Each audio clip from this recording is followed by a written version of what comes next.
The latest Diablo IV leaks are pointing to an announcement very soon about the release date, as well as a beta, and more player feedback should be landing this week, the week of the Game Awards.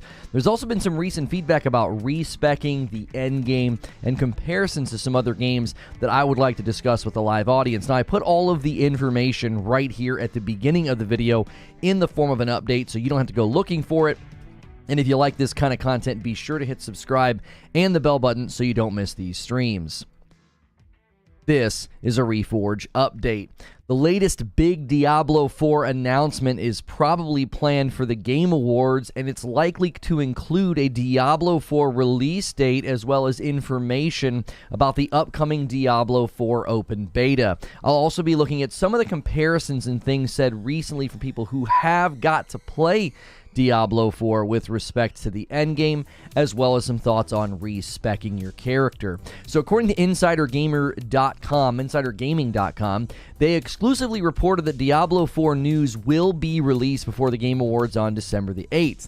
And there was, I believe, a hands-on embargo that is dropping according to this report. They understand that in the case, over 100 journalists are getting the opportunity to see a behind-the-scenes presentation, as well as getting the opportunity to get hands-on with the game. It is believed the embargo for the event and the hands-on impressions will lift on December the 7th. Now, keep in mind, December the 7th is the Wednesday before the Game Awards. Game Awards are the day after, on the 8th. Now, they are pointing to the Game Awards as something that people should pay attention to. Rod Ferguson invited all of the attendees to watch the Game Awards, as there will be some big announcements. Now, it's believed that the announcement will likely be the release date for the game, which was previously claimed by Xbox Era that it would be around April. Basically, hey, it's going to be April 23rd. Then Jez, one of the guys that's a part of Windows Central, was one of the other people sort of confirming the release window being around April. He clarified that the April release date, target date, could be a launch window with an 8-week variance. Then thegamer.com weighed in on the potential beta details, also coming from Jez Corden from Windows Central. He added to this that he believed that would be announced at the event. Quote, "The big announcements are early access to open beta with pre-orders, also a collector's edition with some kind of candle. Not 100% sure what that is." So he's seen something in the way of the collector's edition, but apparently also there will be announcements about getting into the open beta with pre-orders. There's been some recent videos coming out, one very new from Bellular News, doing sort of a breakdown, talking about how world tiers are going to require you to beat a final boss. They didn't want world tiers to just be something that you toggled. And they also said that respeccing would be expensive. Now, this is causing some disagreement in the Diablo IV community, because they don't want you just sort of hopping from one build to the next. They want it to be a little bit pricey. It sounded, and this is at least what Bellular thought, that they're wanting you to re-roll gear more than just respeccing your character. Something that people do in Diablo 3 is they just sort of hop from one build to the next with that respeccing made available. Some people look at respeccing as something that is a bit of a tension inside of a game. Should you be able to do it all the time? Does that sort of take away from the meaningful nature of choice in your build? Force Gaming recently reacted to player feedback from testers that were saying that the end game, some were saying that it was repetitive and boring. Now, Force Gaming, he pointed out that the advantage to a game like Lost Ark, having so much more variety in their endgame. He just sort of listed all the things that Lost Ark has to do in the endgame and compared it to the number of things that are going to be in Diablo 4's endgame. But he was good to point out that, like, listen, they have a backlog of content back to 2018. They just now launched Lost Ark in the West. In my mind, I actually think this is probably the appropriate approach to this. A slow start is better to build on than a mile wide and an inch deep, where they just do too much at once. It will also help them iterate and build on what works to build a strong foundation, as opposed to having all these different things that they sort of have to either rein in, cut, or get rid of. It also leaves just more room for adapting and evolving alongside that feedback that you will get from the community, enabling the game to sort of grow and flourish in light of the player feedback, as opposed to having to make dramatic changes as they did with Diablo 3. It's going to be more of a adjustment as you go situation. So here's my thoughts. The Diablo 4 window for release is apparently between April and June of 2023, according to leaks. An open beta with pre-orders will be announced alongside the release date at the Game Awards 2022. That's what we're hearing from the leaks. Early playtests are mixed about endgame, but we will know more from the hands-on that people are going to get. That should be as early as the day before the Game Awards. As always, if you like these short videos, hit subscribe, hit the bell button, check out Reforge Gaming, where I stream live, and I'll see you in the next video. And I'll see the rest of you right now. Good morning, good afternoon, and good evening. Thank you guys for being here for the latest Diablo 4 news, or in this case, Diablo 4 new leaks. There is a lot coming out about this game, and the worry that I would have is that the release date window is something that they're going to try to force or push too soon. Everybody obviously wants this game to be very, very good, and that's always the concern, right? Is that you have this highly anticipated game, and because it's so highly anticipated, they end up pushing it out before it's ready. Now, the end game feedback that we're hearing from people about Diablo 4 gameplay, it could be a mixture of things. It could be that they're not letting people play literally everything. They're just giving them a sample. It could also be that they're just wanting to mainly get feedback and test out the systems and the interworkings of those systems, as opposed to giving somebody like an actual, genuine, robust endgame experience. So there could be other things that they're wanting to add. In my mind, you would use the seasons for that. You would have, like, here's the launch version of the game, here's the end game of Diablo, and then every season would add something new to that, so the variety would go up, monotony would go down, and then you would sort of feel like the game is always getting a fresh injection every time there's sort of a new season. What's good, Feed? Good to see you in the chat. Playing Callisto and listening. What's good, M. Gene? Can't wait to play Diablo 4. Let's see. If you guys are just tuning in for the day, make sure you're doing all the things. You don't want to be on that top chat. You won't be able to see what everybody is saying.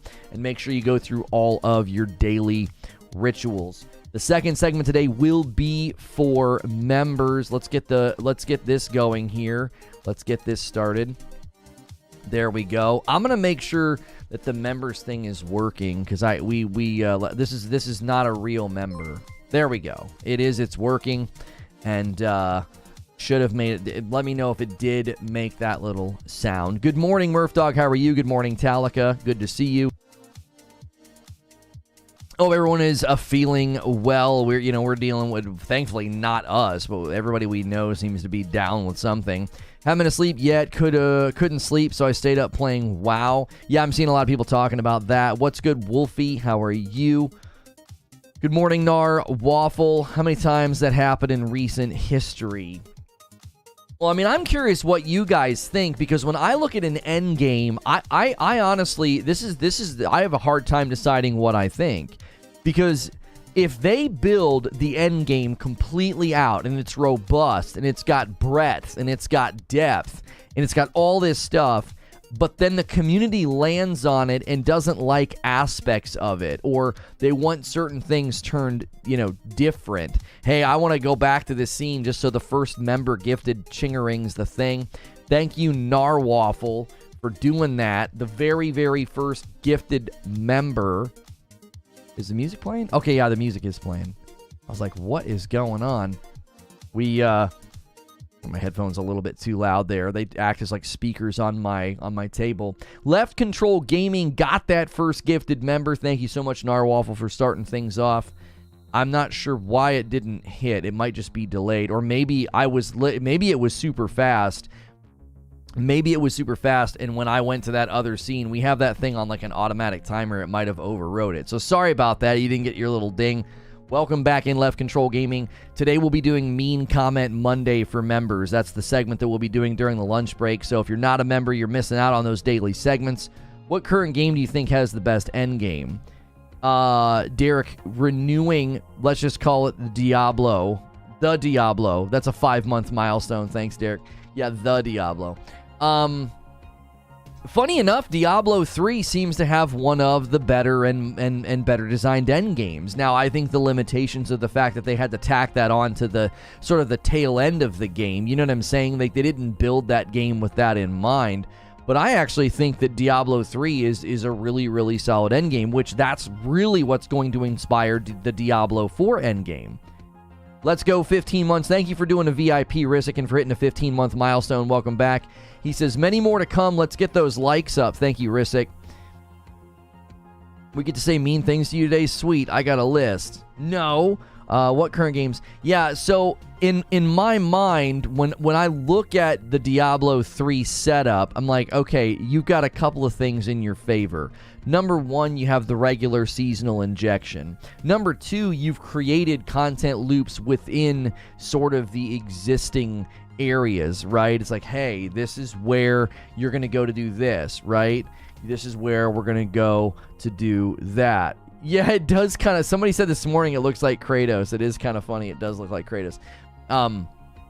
The thumbnail, the picture that I used for the Barbarian, it does look a little bit like Kratos. Good morning, Chris.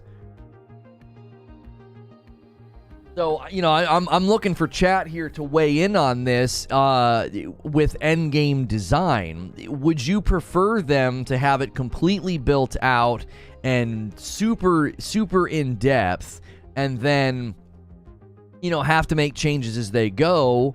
Or would you prefer them to, like, no, we've got some of the basics. They've got like 4 things that you do in the end game, and then those 4 things are sort of the content loop, because that's how they've designed this one. They've not designed it with just the rifts, because if it was just the rifts, then you'd get sick of it, I would imagine. Diablo 3 is good, but Diablo 3's endgame, you are doing the rifts, you are doing sort of like the, hey, I'm just going to go out and explore the world. Thanks for jumping back in, Big Mad Mo. That's a 15-month renewal. Says Lono, aim, that is all. Thank you, sir.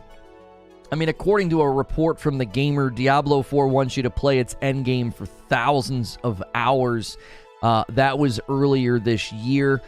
They released a thing about, you know, IGN did a thing with them on testing and live service plans, and they said, this is one of the first times we've tested the end game. After they complete the campaign, you're unleashing the players into a game that hopefully will entertain them for thousands of hours. So that's their goal with the design of this, and the, you know, the end game response to the beta was mixed. A big loop is the seasons also in Diablo. Right. Silent Warrior hit 15 months as well, and it's a VIP. Good morning at this point. All I ask is for a game that is semi-polished. That's it, semi-polished. Last few games released for big AAA studios have been subpar at best. Another VIP, another 15 months. Guys, thank you for all the renewals. And thank you for getting started on the member goal already. We already have 1 new member. We love to see those new members getting into the new content and getting to enjoy all the new segments that we are doing. TaylorMade jumping back in on a Reforge Member Plus, and that's over half a year. If you're not a member currently, you can jump in on your own for $5, and you get a segment with me every day. Around lunchtime, we take a break because I need to eat, but we use that time to hang out with members and do member segments. We've gotten really good response. People seem to really enjoy, and we've been having a lot of fun.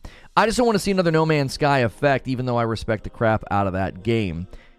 I mean, I don't even know if it's about polished versus semi-polished anymore, Captain Toasty Buns. To me, like, the games that have been coming out that have run really, really poorly, I don't know if that's an indication of, like, early life in the gen. Is that something we're going to have to come to expect?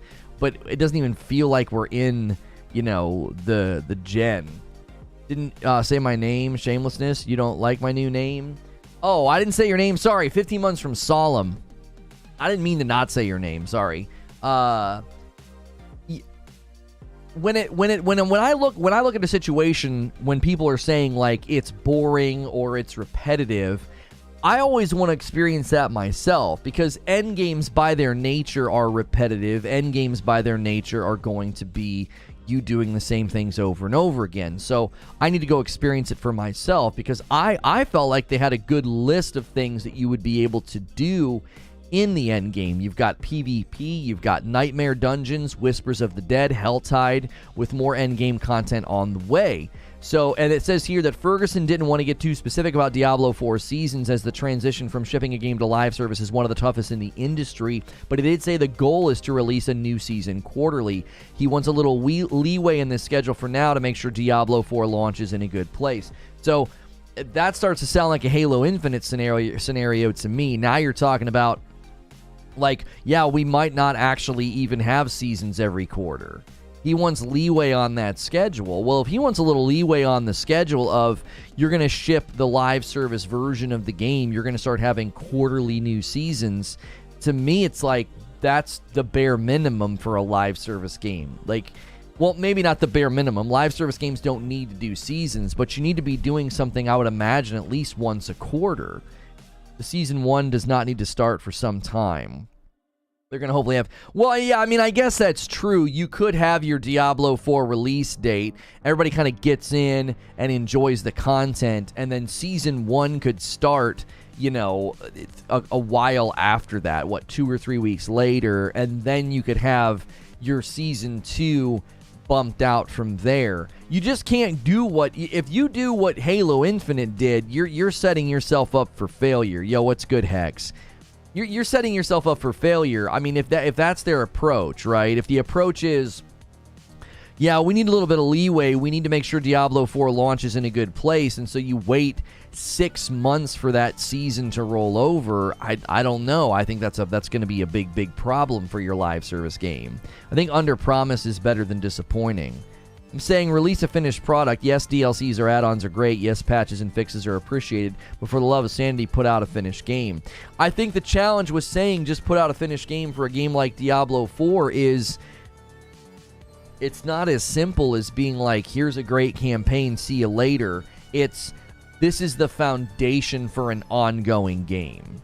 It's not going to feel the same as when you played through... I'm trying to think of a good example, and all I can think of is the recent single-player games that have come out, like God of War or Horizon Forbidden West. Those games come out, and it's a single package, and you play through it, right? That's not what Diablo 4 is intending to do. Diablo 4 is intending for you to literally get your character through the main bulk of the game, hit level 100, you're done with the Diablo 4 campaign, and now all the other stuff starts to happen.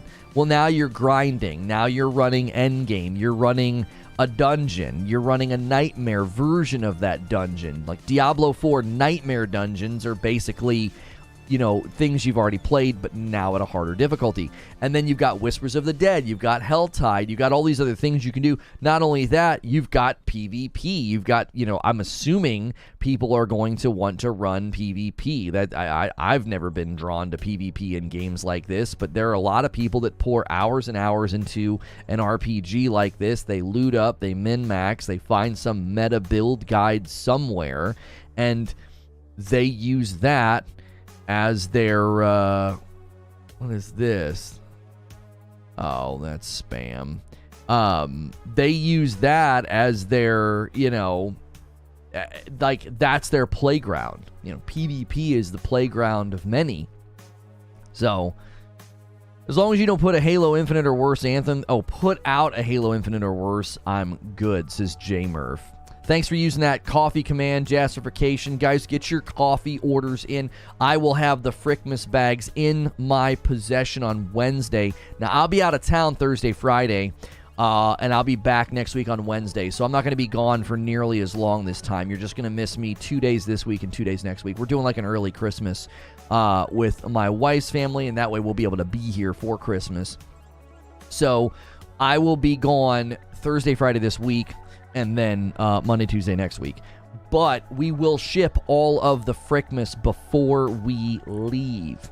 All right? So it's getting to my house on Wednesday. Like, we couldn't have timed this anymore, like, by the narrow margin of, like, oh my gosh. So that's when it'll be here.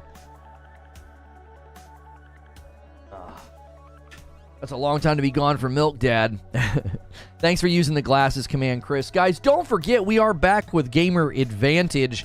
I thought we were going to go absolutely bonkers and celebrate. I think a lot of the people from 2 years ago, or that were aware of everything. I just don't know if those folks are around anymore. I thought people were going to storm the castle and celebrate that we're back with Gamer Advantage. So I appreciate everybody who has used the Gamer Advantage code over there. Thank you for doing that. Greatly appreciate that support. And thank you to everybody who's been supporting the Lego channel. Holy moly, that channel is off to an amazing start. If you're just tuning in, we're discussing the latest Diablo IV new leaks. There will be apparently a Diablo IV release date announced this week at the Game Awards. But prior to that, there is going to be an embargo that drops on the 7th, and we're going to hear more about Diablo IV gameplay. People that got to have a hands-on experience, people that got to play it and take a peek. Now, something we've been discussing this morning is the end game, because some of the feedback on the end game has been a little mixed. There are people that think that it's, kind of boring and repetitive. Force Gaming, he had a good video. I was going to react to it. I ended up not reacting to it. I just watched it for information. And he basically was adding up all the things that you could do in like Lost Ark's endgame. And at first I was like, man, this is really unfair. Like they have a massive advantage. The game came out in 2018, and they just now came to the West. And he finally made mention of that later in the video, and I was like, okay, at least he said that. It's like, well, they had a huge advantage. Like they came over to the West, and they've got 4 years of backlogged content, and it allowed them to push it out in a quicker rhythm. It allowed them to already have things loaded into the hopper and ready to go. So Diablo's not going to have that luxury, which I'm okay with. I would rather them build a really good foundation, and I think the way you build a good foundation is I don't think you want to go too broad. I don't think you want too much variety. If the Diablo IV endgame launched with twice as many activities, so instead of it just being PvP, Nightmare Dungeons, Whispers of the Dead, and Helltide, 4 things, if it launched with 8 things, that doesn't automatically mean that those things are better. That also doesn't mean that the gameplay and the end game is also going to be better. It could be worse because they split up the teams too much. They diluted the substance. There's a lot of things I believe that can happen when you just go for breadth with no depth. I think breadth is always it's almost the enemy of depth. The broader you go in scope, the harder it's going to be to have really deep, meaningful systems and experiences. I really want there to be a healthy amount of endgame build diversity. One thing Diablo 3 suffers from is that high-level rifts, there's very limited amount of gear sets that are viable. One thing that came out from the Bellular News video, he put out a video talking about how excuse me, they're saying that they want respeccing to be expensive. And he highlighted something from the way that respeccing currently sort of shows up in Diablo 3. And I'm not experienced enough to comment. Like, I played Diablo 3 seasons with my wife very casually on the couch.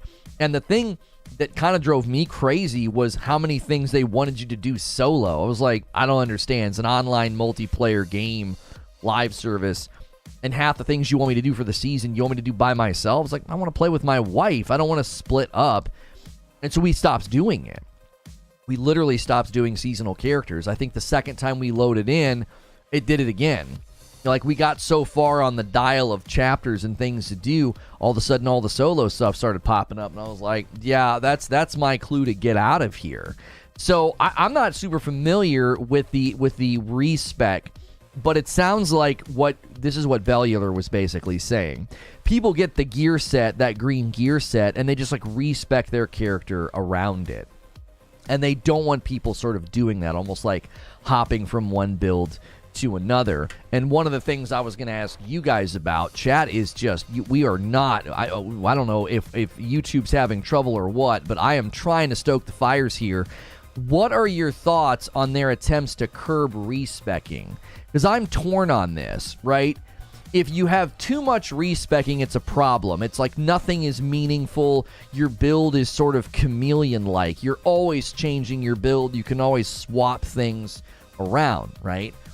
But also, if it's too constrained, people are going to feel annoyed. They're going to be like, well, I thought I wanted to play this way, and now I don't. I would like to respec. I would like to change some things. And I don't know how you land in a happy medium there. It sounded to me like what they were going to do is they were going to make respeccing get more expensive as time went on, right? Like, as time goes on, it's just going to get harder and harder for you to respec. So as you drill down and as you commit more to your build, you're not going to be able to just, oh, yeah, I want to completely change my build. It's going to be extremely expensive. Yeah, respeccing your character, Eugene, the way that Bellular read it, he said, it sounds like they want you to re-roll gear to suit your build. They want you to do that more than just respeccing your character. And I remember doing that in Elden Ring. And you had to have those things to do it, and, you know, it was a little bit convoluted. Character respec should be semi-free. Yeah, see, they're taking a completely different approach. They're saying, no, we don't want respeccing your character. They don't want it to be super easy. They want it to be expensive and to get more expensive as time goes on. Because I think in their mind, ideally, as you play and as you sort of, you know, get your character scoped, you shouldn't need to respec. You should sort of be committed to your build at that point, because, like, well, I committed to this style or this type of play. Because if not, again, and then this is the way that Bellular described it, he said that the way that people approach Diablo 3 right now, they didn't want Diablo 4 endgame to be like that, where it's just like, oh, there's a new set out, I want to use that set, use me, and they respec their entire character around that set. Sounds like they want to force people to have multiple characters. He seemed to think that they wanted you to re-roll the gear more than your character. Immortals only lets you respec once a week. It's on a cooldown. Do people have multiple characters? Well, what Eugene is saying is where my mind went, right? Are they just trying to get people to make multiple characters? Yo, my man Zen gifting 5 members to the community. I hope they pop up. Thank you so much for doing that, Zen. Mr. Knight Sings, Quantum Apotheon, Spriggle, Morgan Freewin, I love that name, Morgan Freewin, and Jeff Warner. There they go. There they go. You guys all just got members, pushing us a little bit closer to that daily member goal. Thank you so much. That is 6 out of the 15. That is awesome. We've been blasting through those member goals. That is super generous, Zen. Thank you. Everybody that just got a gifted member, make sure you... Not all of them popped up, though. Only one did. Yeah, something's going on with the alerts. I'm not quite sure what the issue is. Let me go to the actual dashboard. Yeah, I'm seeing it as like Mr. Knight Sings is just stuck there. Hang on. Let me refresh the whole thing. It might just need a new thing. Let me emulate one. There we go. I mean, that's not anybody here, but we'll see. Yeah, it's only showing on my dashboard that Mr. Knight Sings renewed. The rest of you aren't counting? That's super weird. Newtonian renewed their membership. That's half a year, and that hit the alerts. Sometimes the renewals don't hit the alerts. It's super confusing. Anyway. Respeccing in game, says Rogue, like this, are super important to the player. Builds change and metas change. Locking into one playstyle seems like they are going to either lock it behind a paywall or grind walls, says Rogue Necro. Like I said, I'm torn on it. Because if it's too easy, I just think it makes it less meaningful. It's like you're just a chameleon. Like you're saying, metas change. So you're like, oh, this is the new approach. This is the new build. Oh, that's it. Time for me to change. Time for me to respec. And you change. And then, a month goes by and you change again. Now, I don't know if this won't be as big of a deal, because if you're creating like seasonal characters, those seasonal characters, well, I mean, they'll have all new everything, right? You'll be kind of grinding a new thing. Or you're going to be more committed to your main character and want to take that main character into a new Diablo 4 season.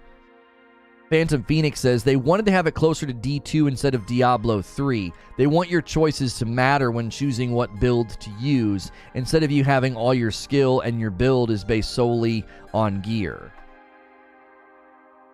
If it's a paywall, people will riot. I don't think it's going to be a paywall. No. Your name is Lono? I mean, I go by Lono. That's not my birth name. I felt like being able to respec shouldn't be a thing. Build a character and commit to that build makes the person's point distribution mean so much more. The respec in Diablo 4 is just a sinkhole for hardcore players' gold. That's what it's kind of sounding like, Paul. It's going to be expensive. Having a huge grindy game where you grind the grinding into even grindier bits and making respecs impossible or too expensive seems to me to be unnecessarily punitive. For blank's sake, let's have fun. People need to understand how to commit to a build. There should be a high respec cost. So it sounds like chat's having a bit of a disagreement on this when we don't have a consensus. Some are saying it should be expensive. Eugene said it should basically be free. Does anyone know how many builds there will be as a baseline? Because what 5 to 6 classes with multiple builds, high respec cost sounds awful. Lono in gray sweatpants, my eyes up here. Yeah, I'm wearing my gray Adidas today instead of the black. I'm okay with them making it cost resources, says Rogue. As long as it's in the game, Elden Ring did it best. You have to pay a larval tier every time. Let the player respec once a week for free and cost gold if you do it more, says Paul. Yeah, I mean, I kind of like the idea of being like, listen, if you want to do it, that's fine. It's going to be cheap or free once a week, you know? And then you want to keep doing it. You want to hop around every dadgum day? No, that's going to cost some gold. You know what I'm saying? In-game cost of respec, absolutely. No argument against that for me. Eugene says, character respec shouldn't be expensive. You aren't chasing characters, but gear respec should be expensive. The game is about chasing gear. What I've heard today is backwards. So I'm trying to understand your logic. So because we're chasing gear, the respecing that should be expensive. But since we're not chasing characters, respecing your character should be very easy. Yeah, see, I don't know. I'm kind of on both sides of this, because it's like, well, yes, if I'm chasing gear and it can invalidate loot chase if I can just find something and be like, oh, this is really good. Like, they're going to let you yank legendary perks or something off of your gear in this game. You're going to be like, oh, this axe has this thing. I'm yanking this off of here. I'm going to put it over here. There's going to be a large amount of build crafting in the game, like setting things up exactly how you want from the way that it's being described. I think that's fine considering you have builds that are great for early game and builds good for late game. People should be able to fix their builds, says Ashen. Phantom says, respec is a gold sink. I have hordes of gold in Diablo 3 with nothing to spend it on. Yo, good morning, Train. How are you? If it's really easy to respec, wouldn't it devalue loot to a degree? Right, you could look at this from both ends of the telescope. Like, if I can just keep respecing my character every time something drops, and I'm like, well, this is better, I'm going to respec my character around this, or you get some armor set or something. Well, now you're just able to orient the character around the loot. And it sounded to me like they wanted to feel more like you're orienting the loot around the character. Like, you've committed to this build. This is your approach to the game. If you want to respec, you can, but it's going to get more expensive the longer you play. It's not going to be some cheap, chintzy thing. You get all the way to the end game, and you want to completely respec your character, they're going to make it cost. They're not going to make it easy. But what they did, again, this is just from what I'm hearing from the different reports and the different things in the articles that people have been reading, they are going for more of you respec the loot, you re-roll the loot, sort of around your character. They want loot pursuit and re-rolling of loot to primarily be that content loot, that driver. 100% it should feel good to find the right item, not swap your character every time you find anything. Do people feel like Diablo 3 loot was devalued? Bellular gave that indication that there are people that think that. Like, oh, a new set's coming out, and you just respec your character around that set. Morning, Lono. Hope your Thanksgiving weekend was good. Thank you, Pure Lyshin. I appreciate that. Hardcore and dedicated players won't be impacted. Lock Ray Down jumping back in as a Reforge member. Thank you so much. We've already had some gifted members today. We're at 6 out of 15 on the goal. Thank you. And Lock Ray Down, thanks for jumping back in and keeping that streak alive.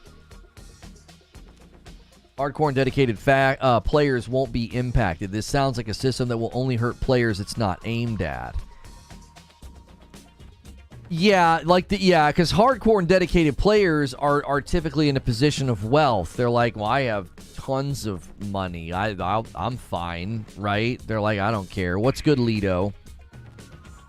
Guys, if you're just tuning in, we're talking about the Diablo 4 new leaks. There apparently will be a Diablo 4 release date announced this week at the Game Awards, but the day before that, there is going to be Diablo 4 hands-on gameplay that we will get to hear about. An embargo is dropping in 2 days, and they're going to be like basically saying, hey, this was our experience, this is everything that happened, and then they're going to announce that release date. Now, along with this release date is apparently a Diablo 4 open beta that you will be able to play if you pre-order the game. So that's what we're talking about this morning. Jump into the discussion. We're discussing respecking an endgame. How easy should respecking your character be? Make sure you're going through all the ritualistic things if you just got here. I think it's harder to respec. We could see more build. Oh, with it being harder to respec, you could see more build diversity if the devs show support to all builds in game. Yeah, I mean, in general, I feel like their approach to this is going to be hotly debated, right? Because let's see. Let's see if there's a good article on respec. Right here, according to thegamer.com, this is last year. Diablo 4 skill trees will be expensive to respec, pushing players to invest heavily in their characters. This is actually old news, but it's being revisited as people are sort of giving their own opinions and their own feelings about the end game. They did not provide more information, so we can only guess what significant investment means.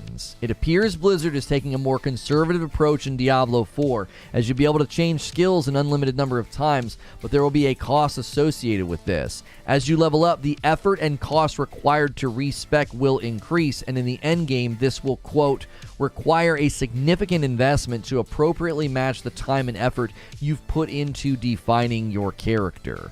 So they're wanting it to feel like if you're going to respec at that level, you're kind of rebuilding the character.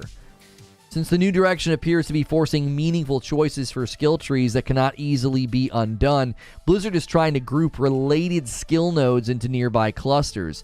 This means that you should be able to invest in an area and logically see the best, most related skill choices rather than having to hunt and peck across the page to find the best skill. There's bound to be balancing once the game is released.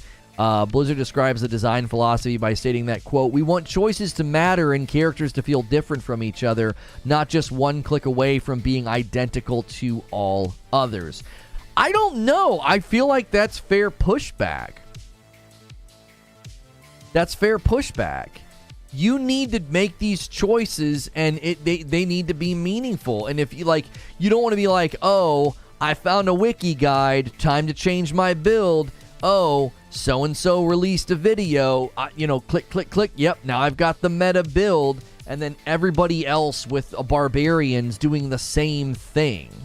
Does that make sense? Like, I don't know. I'm anxious to see how it plays out, because it's not that they're saying no. They're not saying, no, you can't respec. They're saying it's going to take a significant amount of investment to do that. Because if not, you just end up with this sort of diluted and meaningless thing where everybody's just going meta build, meta build, meta build. It's easy to switch to a meta build when it doesn't cost anything. Now, somebody might say, you're not going to be able to switch to a meta build. You'd have to go get the right loot. You have to get the right gear sets and the right things. Well, okay, then if that's the case, that's a fair pushback, right?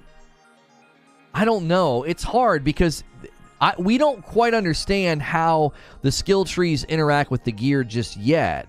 But again, I tend to agree with the principle of you can just you're one click away from having a meta build. It's an excuse to charge real world money for respecs. That's not going to be in the game. Good morning. Have they said if elective skills are still a thing, allowing elective made by... Oh, I don't know. They've not talked about that. Yeah, no. That significant investment only impacts people that will put the game down before grinding more to just change a character they messed up.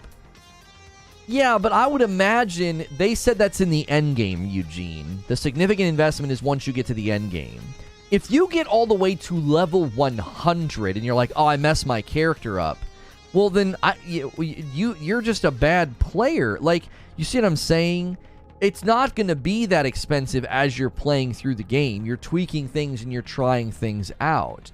But when you get to the end game and you're level 100 and you're like, yeah, I completely messed my character up. What were you doing? You were asleep at the wheel. What were you built? Were you trying anything? Were you changing anything? Were you experimenting?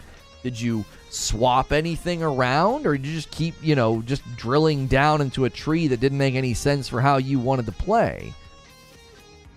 They didn't say it wouldn't be in the game. Where do they say you can't spend real money to respec? They said there was a whole monetization post that they put out, and they made it very, very clear that the only things you'll be able to buy in this game is cosmetic stuff. It's going to be hard to convince me that limiting player freedom is for the good of the game. Limiting player freedom is for the good of the game, and they do it all of the time. I don't need to convince you of it. It's a fact. You have to limit player freedom or games don't flourish. Like, it's an axiom of game design. Protecting players from themselves and having guardrails and limitations on what a player can do is part and parcel to a healthy content loop that keeps you coming back.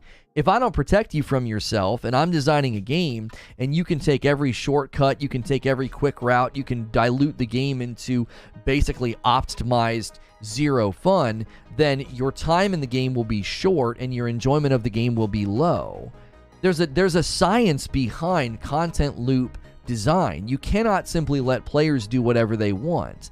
That is simply untrue. You must limit player freedom. You need player choices to feel meaningful and impactful so they don't feel as if they're going through a point-and-click adventure that everybody else is having. There needs to be this illusion of the choice I made is unique to me and my experience, and it's having a positive or negative impact on my gameplay experience. This system does kind of seem like it will just turn into metagaming. How? Slight pushback. In Diablo 3, I had 3,000 hours on just my monk.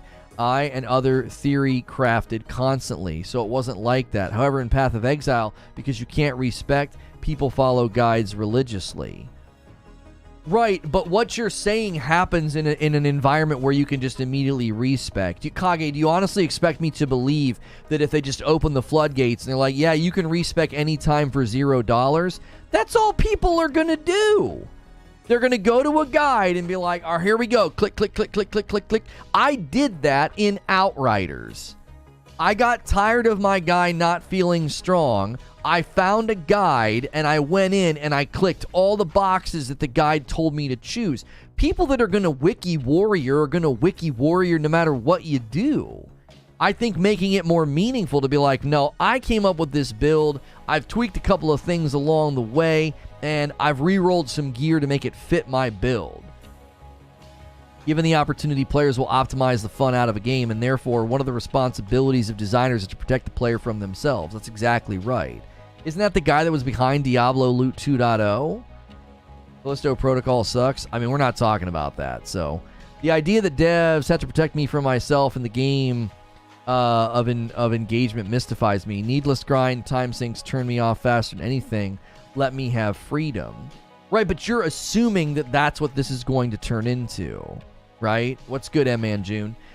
We can't assume that. Just because they're taking one element of the game and they're saying, listen, this is not going to be some easy click of a button thing. This is going to be a significant time investment if you want to respec your character, ... in the end game. They're not saying like, hey, you're a level 30 and you really thought you were going to enjoy double axes and you don't. You want to play greatsword and respeccing will help. Well, it's going to be impossible or super expensive. They're not saying that. They're not saying that at all. It's like when you get to the end game and you want to completely respec your character, it can't just be the push of a button. Their philosophy is it should be a significant investment because you've significantly invested in the character up to that point. If you get all the way to level 100 and you have everything structured in a certain way around a certain build type and you're crushing skulls and you're cracking bones, and then all of a sudden you're like, oh, there's a new build guide that came out that's completely different. I want to switch to it. And you just click and ding, ding, ding, ding, ding, ding, ding, ding, ding. You just completely change everything like that. That completely undercuts all of the investment in that character up to that point. They're wanting it to feel like, no, if you're going to do that, it needs to be represented by investment. It needs to feel meaningful to change your entire build in the end game. But at least you have the option to try new things. If it's even more reason, then they will follow content creators and top players for fear of messing up. Nice shirt, Reforge. Anyway, Diablo 4 leaks worry me. What about the leaks worry you? There were people providing feedback on the end game. Hey, 15 minutes ago, somebody ordered a dark roast. Thank you, Vinny Vaughn, for ordering that dark roast. You the best. Appreciate you so much. The problem with, hang on, devs limit player freedom in many ways in every game, says Solemn. Players always need to be protected from themselves. Corey says the problem with build diversity is that certain skills are more effective than others. As long as certain skills are better than others, the meta build will always be the way people play the game. Jay says, get rid of respecking, just build a new character and play the game again. Well, I don't know about that. Jolly good show. Yo, what's good, Lufi? Thanks for being here. Guys, do all of the things. If you're a member, maybe spam some Lono Dope emotes. That's a great reminder to people on ways they can support the channel. A game that is super dependent on builds, Derek says, it only makes sense for a reasonable way to respec. Sure, make it cost in-game resources, but impossible or real money or start over? Nope, I'd quit first. Yeah, all they've said is significant. It'll be a significant investment. Where's the wording? Right here. They said it'll require a significant investment to appropriately match the time and effort you've put into defining your character. That's all they've said. I've seen rumors that the respec will cost enough gold that you won't be able to do it daily, but maybe once a week or two. See, and that's totally fine, Phantom Phoenix. Like, you have to understand the type of player you're talking about. You're talking about somebody who is playing so much and they're so tuned in that they're looking at guides and they're looking at, oh, how can I play this game to the absolute maximum? And I would imagine somebody like that's probably playing almost every day. And if you're playing almost every day, they're going to make it cost a certain amount of gold, and you're getting gold rhythmically enough that once or twice a week you can respec your character. That's totally fine. But if you're literally going in and it's like randomizing a character in a character creator, you're like, let me try this, let me try that, let me try this. Well, no, that's antithetical to meaningful build choices in build crafting. You're just making it, you know, a flavor of the week build. Like, oh, I'll try this, I'll try that, I'll try this, I'll try that. Oh, this guy's got a guide and that guy's got a guide. I think that cheapens the entire thing. It shouldn't feel like you can just do that easily. What about experimenting with builds? I want to see what works best for me, and if I put a ton of hours in to see what I believe is my optimal build, it might turn me off or away from the game. Right, and I understand that, Silent Warrior. Like, if you get all the way to the end game and you really thought you were crushing everything, you're like, this is great, and then your buddy rolls in the game, is like, no, bro, no. This is the way you play Barbarian in the end game. And he shows you, right? He shows you. He goes in and he plays a nightmare dungeon with you, and he's busting everything up. You can still respec. You can. You're not stuck. They just want it to be a meaningful investment.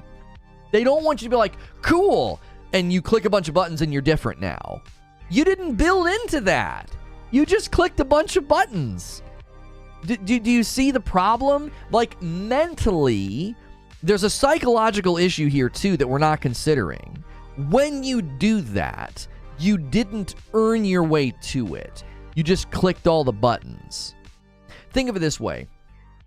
Imagine right now you go to play a game and they drop you into the end game immediately, and you've got 50 skill points you can spend, and you spend them all, and you play for 20 or 30 minutes and you don't like it, and you reallocate them and you spend them again. What I think would happen at a psychological level is there would be a dissonance between your attachment to a build and how you got there, because you didn't earn it. You just clicked a bunch of buttons and tried out a build. You've got no attachment to it. You've not spent hours swinging double axes. You've not spent hours swinging a greatsword and trying out different things as you level up and progress. We all love those early level up dings that first playthrough. Why? Because every time you get that little level up ding, you've got something new to try. You've got a point to spend. Every time loot drops, there's the opportunity of it changing and impacting the way the game flows. And if you get all the way to the end game and you're like, bro, I can change my build every day. I just push this button and I try out another build.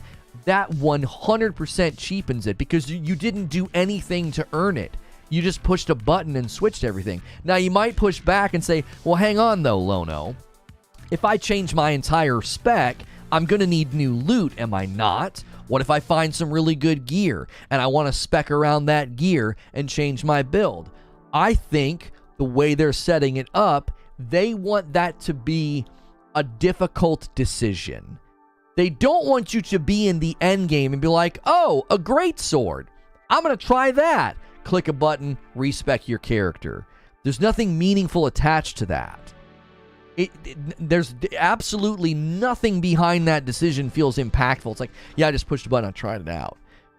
But if you get that great sword, and you look at the perks, and you look at the way it would fold into a build, and how it might complement some armor that you've been thinking about trying, and you decide to pull the trigger, they want that to be a meaningful choice. Why? Because number one, you would spend more time with that build than 5 minutes. You might be like, well, I just spent a lot of money. I just spent a lot of time doing this. I'm going to try this out. I'm not understanding why it cheapens. Not disagreeing, but I don't play Diablo, so I don't understand. And then K. Billy says, why does it cheapen it? I just attempted to show you and argue why I think it cheapens the choice, because you didn't earn it. You didn't work toward it. You just got to the end game, looked up a wiki guide, and you're like, yeah, I'm going to change my whole build with the press of a button. And now I'm meta. Now I'm God tier. You see what I'm saying? Like, there's nothing meaningful behind that. At the very least, now you hear about a build from your friend, or you see a build guide for Diablo IV Endgame. Well, you got to work toward it now. Yeah, man, it's gonna take some investment if you want to completely change how your character plays. Just find good gear for your build. Not every piece of loot should be useful. Trade or sell what you can't use. See, I'm so glad you made that point. In a loot-based game, your pursuance of loot is going to be guided by something. And if you can respec all the time, that removes the need to filter or have any guidance. It's just like, well, this is a really good piece of loot. I can respec my character around it and try it out. Instead of being like, I've specced into this. This is the type of character I'm building, and that gives you a loot sifter. You're going to sift through the loot and say, I want this, and not that. This is nothing for me. This is nothing for what I'm doing right now. It makes loot. You're creating your own arbitrary hierarchies within the loot table, which makes loot drops and loot pursuance more meaningful. If I can quite literally respec at any time for 0 cost, and it's super easy, then all loot is potentially viable. All loot is suddenly potentially good, which I think flattens out the loot table, ironically enough. Well, everything could be potentially good. Everything could be potentially build changing. No, you're looking for specific things. Some of my favorite times in any loot pursuance games that I have ever played, whether it was Borderlands or Destiny, it was when I knew what I wanted and I went until I got it. Remember when re-rolling came to Destiny, why was it a problem? Because instead of going and experiencing the psychological impact of a drop and the chance, not it. The drop and the chance, not it. There's a reason that's addicting, right? It's like, ding, this one might be the one. Well, if you just re-roll, you're not pursuing loot, you're pressing a button. I believe the same rule applies to respeccing. Instead of saying, it's the end game, I played for how many hours, I've got this build that I am working on, and I'm out here pursuing loot, you're flipping that on its head, and you're saying, well, yeah, I can just change my build anytime I want for nothing. So whenever loot drops, you're just constantly throwing it somewhere and saving it. And they're like, well, I'll just respec and try all that stuff out. You're not seeking out and combing over the loot table and saying, this will be great for my build, this will be great for my play style. Anything goes at that point. There's no guardrails anymore. Destiny let you change your character freely. Did that negatively impact your gear drops? Because the gear, no, that's a poor analogy and a poor comparison, and you know this as a Destiny player. The skill trees in that game are not intrinsically linked to the weapons the way they are in Diablo. The way that your skill tree and the way that your specs in Diablo directly impact weapon usage is a completely different system. So that's a non-functioning parallel. The systems themselves are not the same at all. Changing my grenade type, my jump type, or whether or not my Nova Bomb splits in 3, that has no impact on the guns that I find. None whatsoever. The only thing that you might be able to say is there were a couple of melees that paired better with like shotgun rushing, but outside of that, you being able to respec all the time in that did not have an impact on your, on your gun. Yo, good morning, Christina. Now, Morgan Freeman's going to push back on what I'm saying. He's saying the way Diablo 3 allowed respec was perhaps one of the best implementations of re-rolling. We get permitted to change one thing on the gear to allow the game to be slightly less grindy. Oh, okay, so there's a difference between re-rolling and respec. Respec refers to the character, re-rolling refers to the gear. Well, the trees are way more complex now, and yes, your trees impact your guns if your guns have the correct perks. I don't want to talk about that game. So let's move on from that. I don't want to talk about like those comparisons. We can talk big picture. We can talk grind. Re-rolling certain things on Diablo has more in common with Division anyway, because you can actually go onto specific pieces of gear and say, I want to re-roll that perk. I don't like that perk, and re-roll it to soften some of the grind. And re-rolling is going to be in this game, Morgan Freeman. As far as I can tell, this was at least Bellular's observation.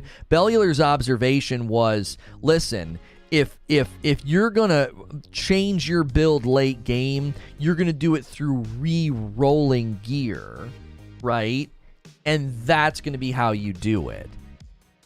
Division lets you freely change your character stats. I mean, this game is going to let you change your stuff. It just requires investment. Like, I feel like we're running a false narrative. We're creating this dichotomy where you either let me do it for free or you're basically not letting me do it. And I don't think that's a fair representation of what we have heard.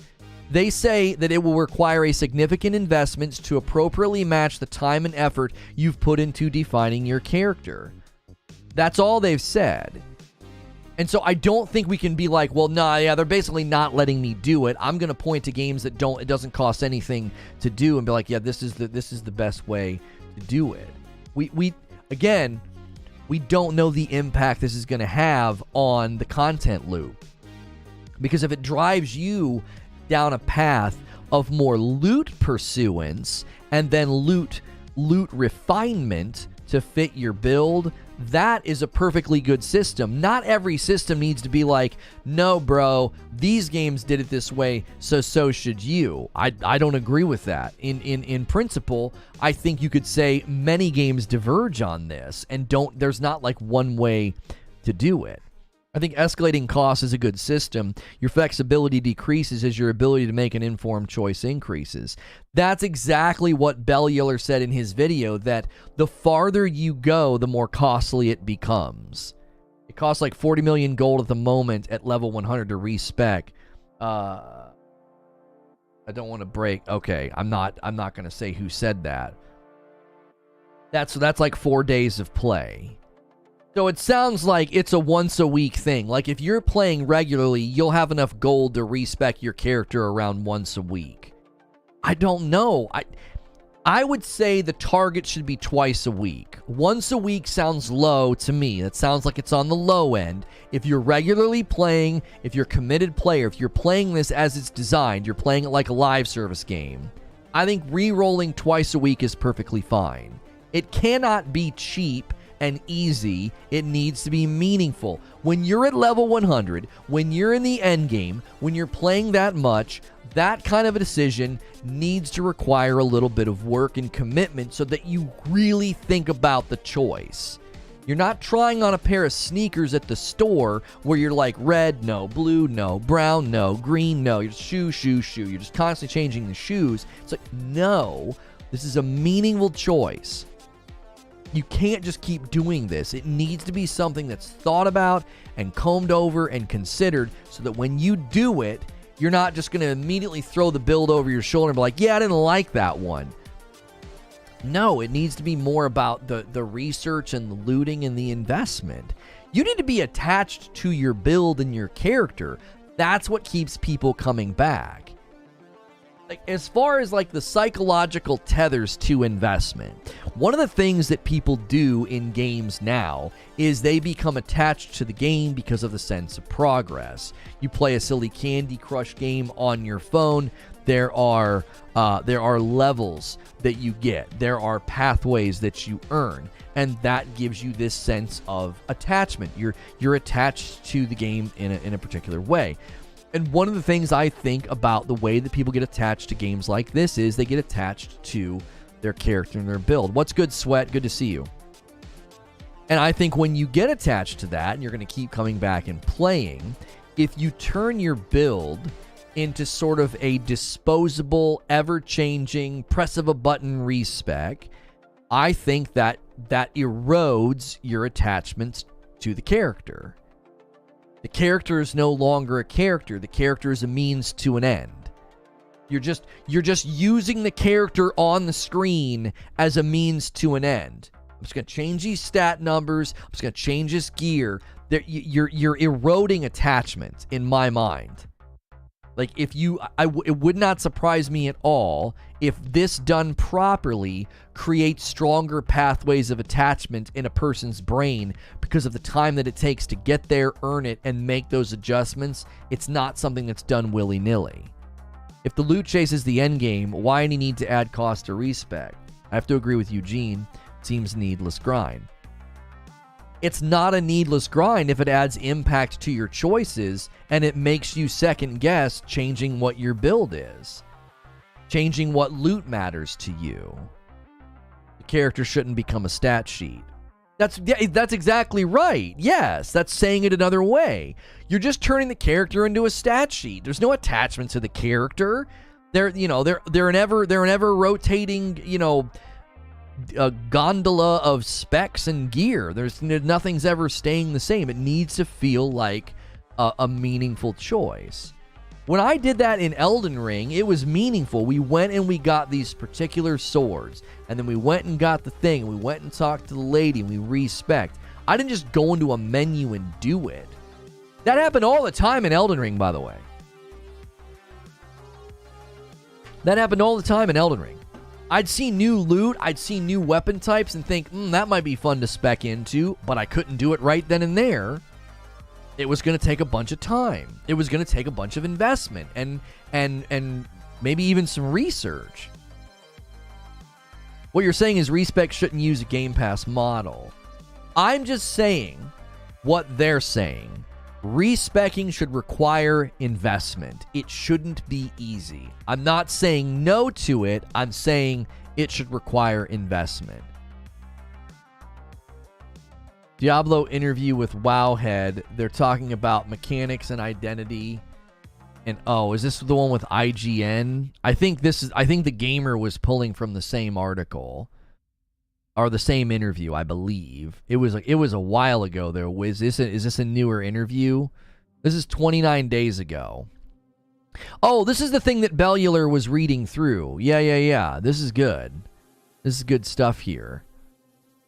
Class design and unique class mechanics. Class exclusive mechanics appear to be very compelling during design, especially in group play. The team wants classes to shine in their own way, increasing the number of choices and ways to customize your character. They mentioned Necromancer's Book of the Dead class mechanic as a prime example. It offers all type of Necromancer players a way to play the class, no matter if they want to play with a lot of minions, or with singular powerful golem, or with no minions and in the form of dark spellcaster archetype. According to Ferguson, adding depth without adding too much complexity was the main design intention of Diablo 4's unique class mechanics. They're designed to offer players more ways to dive into class fantasy without overwhelming them. So here's skill tree and iteration. Skill tree and iteration. Let me do this. Let's do this like that. And then let's do this. There we go. Get the scene set here to scroll through some of this. So Diablo 4 skill tree system has changed dramatically over time. According to Ferguson, the current iteration is the 4th iteration since Alpha. Iterating skill tree design was possible thanks to extensive feedback by players and fans over the years. What's good, Abe? Quote, providing opportunity and choice while not overwhelming players is the main goal while designing the skill tree and Paragon system. Players should not ask themselves where to start when looking at these systems. According to Ferguson, Diablo 4 characters should feel customizable and unique without too much complexity. They don't want Diablo 4 to become a game where players have to visit a website and study somebody else's build just because making your build is so complicated. Players being able to theory craft their own builds is very important to the team. And he mentions the richness of progression in Diablo 2's character progression and feels that since progression is present in Diablo 4. Here we go, respeccing. All right. Players can spend gold to respec point by point within their skill tree. In the beginning, respeccing is very cheap. As your build progresses, respeccing single points becomes more expensive, but still stays affordable, especially in the later stages of character progression. In fact, like in Diablo 2, certain abilities can also appear as modifiers on items and add an additional way to try out abilities you'd not be able to choose in the skill tree otherwise. Builds in Diablo 3 are mostly defined by items and set bonuses. In Diablo 4, character progression will be tied more to characters directly through the skill tree system. See, this is a good departure in my mind. You're building a character. You're not just throwing on a bunch of items with set bonuses and then respecking around those set bonuses. You're building your character. This is exactly what I was talking about. That, however, also means that quickly trying out a whole new build on your current character could be problematic due to respec costs. The more you level up your character and your build, the more you should become attached to it. That doesn't sound like a looter then? Well, but no. I think this is an expansion of an idea of what a looter can be. I do think one of the things we've always talked about with loot-based games is what? There's the best gun, the best set, and the best build, and everybody goes and gets it. That's not going to be the case here if you are going for a certain build, and that build can utilize this, and this, and all these different items. And you go out and you get all these items. And then you try to get better versions of all those items. Maybe you try to re-roll and refine some of those items. That's making loot way more valuable. As opposed to being like, just wait for the community to sink their teeth into it. And in 2 weeks, you know what Reddit's going to have? A list of all the best armor sets, a list of all the best gear, and then that's all you use. That's it. That's all you need. This sounds like an evolution and an expansion on the idea of how do you create a looter where the loot table's not whittled down to a tiny pyramid at the top where it's like, this is everything that matters, the rest of the loot table doesn't matter. This is always a challenge. This is always a challenge in looters. It's always going to be a challenge in looters. Anybody making a loot-based game right now should be thinking through this. Once you get to the end game as a barbarian, there's going to be loot table items for the barbarian that are the best. There's going to be an armor set that's the best. Now, maybe you've got 2 or 3. So maybe there's an armor set with set bonuses that's perfect if you go into single axe. And maybe there's one that's really good for greatsword. I'm just making this up, by the way. So you end up with just like sort of these silos that you just place yourself into. So you and your buddy are playing a barbarian and you both look almost indistinguishable from each other because you went to a guide, you found a video, the community found out this is the best way to do it. You just grab this set and it gives you all these amazing set bonuses and you respec around that set bonus. It will turn a huge group of players off from ever trying different builds. Yes and no.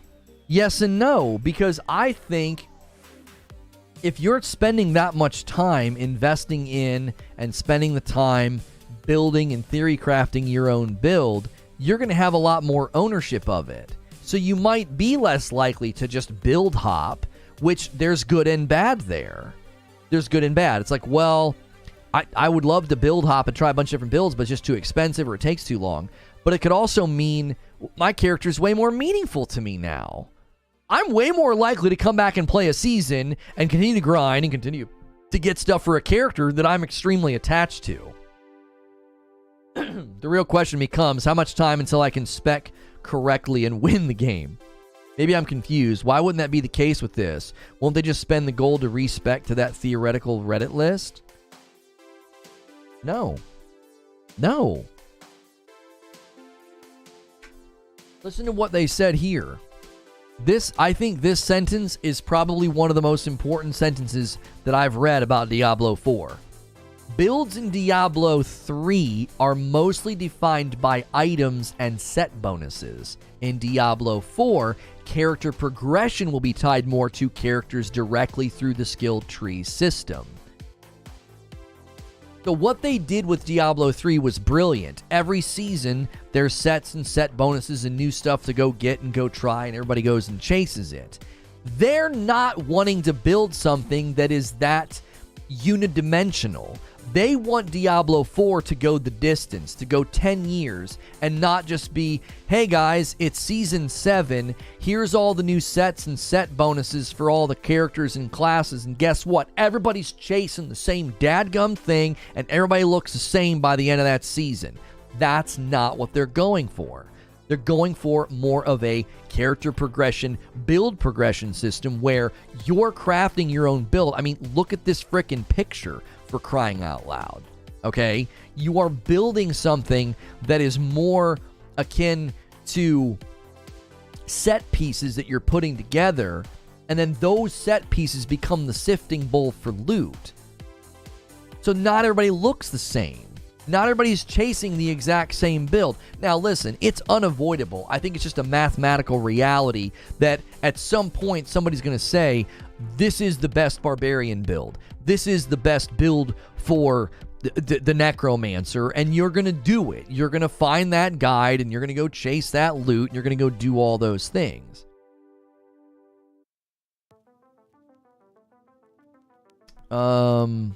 Neo's easily the best looter of all time, in my opinion. The game encourages players to build around their playstyle and player skills, and not around character respec or gear grind. Sure, but there's still optimal gear. There's always an aspect of min-maxing where people will devote hours of grinding for that perfect piece of gear to give them optimal damage. Yo, nice, Zubair. Glad you got your glasses. I love their packaging, by the way. Gamer Advantage is great. Great packaging. Guys, don't forget, if you're watching the VOD or you're here right now, use the glasses command. or when you go to gameradvantage.com, just use code Lono. It's a great way to celebrate being back with them. It's also a great way to support me and get a discount and get yourself some nice glasses. I'm not kidding you. I'm not kidding you. This is one of the reasons that I like them so much. You take these with you, throw them in your pocket, and you always have those nice clip-on sunglasses. Okay. I feel you'd have to ditch sets. Sets literally set the meta. The best in-slot gear exists because it gives you the most damage. That comes from set bonuses. That's what has to change. Graydon, that's why I think that this sentence is so important. It's so important to get away from that. Like, in Diablo 3, the build centers around the items and the set bonuses. You get the set bonuses, and you just go respec around that build. There's nothing personal about that at all. Everybody's doing the same thing at that point. Everybody's running around with that set bonus, and we've all looked at the same wiki guide and respect around it. Instead of building a character around how you want to play, and you create all these progression arcs in the tree, and then that becomes, what do I need to get for this build that I've made? Now I'm going to go chase loot.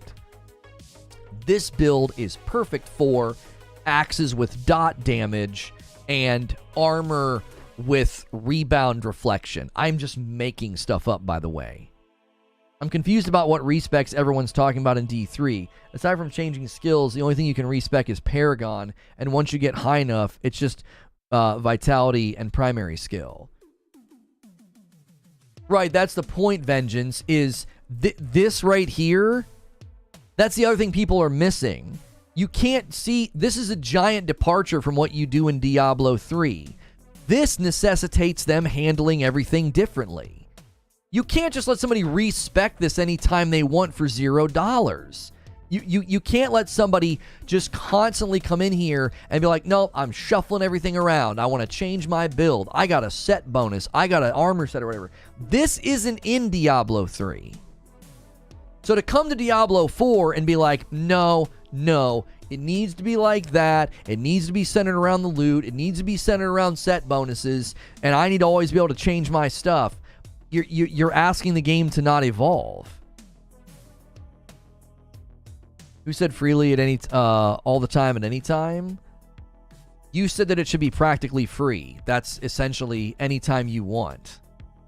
You said that it should practically be free, Eugene. What started this whole debate was you're like, it should be practically free. I should just be able to go in and do it. And then you reference games that charge you nothing to do it.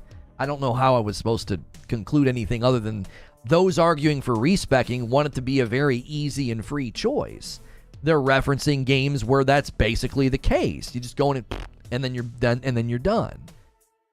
I say it should be free all time, anytime. Yeah, K. Billy said it. Handful of people here this morning have said, yeah, it should just be free all the time. Just let me do it.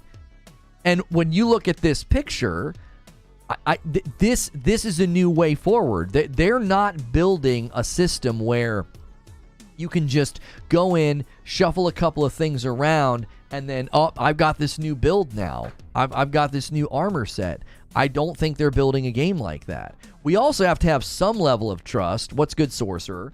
We have to have some level of trust here that they're trying to build something that will last for years to come.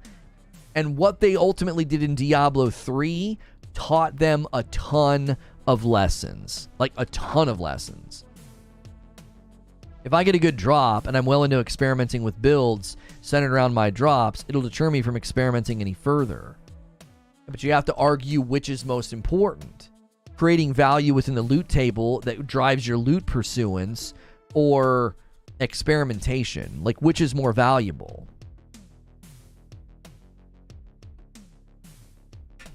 I only brought up other games when it was suggested gear grind would be diminished. Yeah, and gear grind is diminished in those games. Always has been. Always will be. Don't tell me that I know for a fact that that's all people do in those games, still to this day. They chase the god roll of whatever gun, and then that's all that matters. That it's always going to be that way in games with loot tables and perk systems that are that simplistic. You're always going to be chasing the same basic things because that's the tip of the pyramid. That's the tippity top of the loot pool. It happens in Borderlands. I mean, it happens in any game with a loot table. Respec should be a mechanic that requires you to use resources similar to Borderlands. The more you respec into something, the higher the cost of the respec. You shouldn't be able to experiment with everything. No point in that. It's simple. Different people value different aspects of a game, and they didn't want to cater to only people valuing how D3 works again. That's exactly right. Like, I think they looked at Diablo 3 and they learned really valuable lessons. They're like, listen, if Diablo 4 is going to go the distance, we can't be centering everything around, like, loot sets. Because then people get the loot sets, and then that's the end of it. There's no attachment to the character. The character is literally just a mannequin, just a dummy that they're throwing loot sets on. So, that's an over-realized value on the loot. Does there need to be value on the loot? Yes, of course there does. But if you overemphasize the value of the loot, then the loot becomes all that matters. And if all that matters is going and getting the best loot, then that just shrinks the value of the game. Why aren't you running this activity or that activity or that activity? Why aren't you using all this other stuff in the game? Because none of that stuff says good. This is the best set, and this is where you get it. Like that, and then you just shrink down the player experience and the player results. My point from the beginning is that the character respec should be semi-free and loot re-rolling shouldn't. That's backwards to me. I don't think they said that re-rolling loot would be free. I think they wanted that to be one of the more primary drivers. We're just coming at it from opposite ends of the spectrum. You've got your character built. You've got your character structured in a way that when you find a piece of loot, you re-roll one aspect of it to make it fit like a puzzle piece onto your character. The other way that people have traditionally been doing it is, oh, this is the best set, this is the best armor set, I'm going to go get that, and then I'm going to respec my character around the armor set. They're reversing that. They're saying, no, your character is going to be the primary thing that dictates what you're using or looking for. Rerolling loot is always free. You put it in your stash, and you can put it wherever you want. Is this game good for new players? I don't know. It's not out yet. Won't it be easy to just have your buddy power level a new character, and then you can just spec it how you want? We have no idea how the leveling will work. A lot of the times they put in things to keep you from just speed leveling. Will there be any limits on how many tunes you can have? Probably not. I mean, I don't know. I don't think they usually limit that kind of a thing. Someone like me in Diablo 3 who is gold or resource rich will probably never be affected, but for someone who doesn't play thousands of hours, this will be a turnoff. My daughter is casual and is always poor in Diablo 3.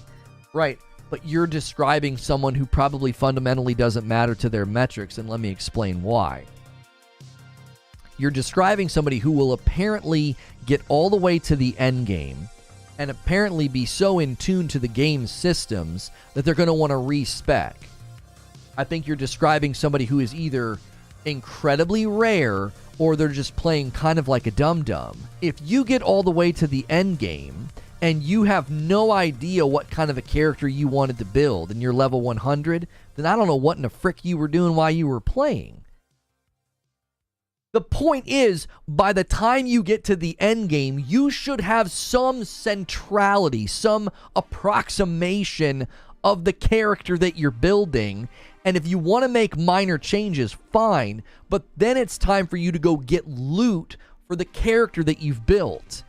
The loot's value is intrinsically linked then to the build that you've come up with, instead of the loot just having an impersonal value of, that's the best gear set, just go get that, and then respec around it. It's about engagement. You don't think this turns people away?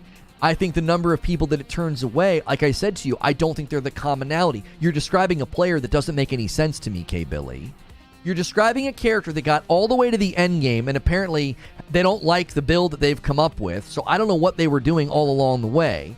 They apparently are so engaged and they care so much about their build, and yet they're not playing enough to have gold to change their build in an empowered way. So they got all the way to the end game, didn't really know the character they wanted to build. They're at level 100, and they care so much about that, and yet they don't play enough to have the gold to do it. You're describing, I feel like you're describing somebody who doesn't exist. Anybody who gets to that stage of the game will have made adjustments along the way and probably be very satisfied with their character. And guess what they can focus on?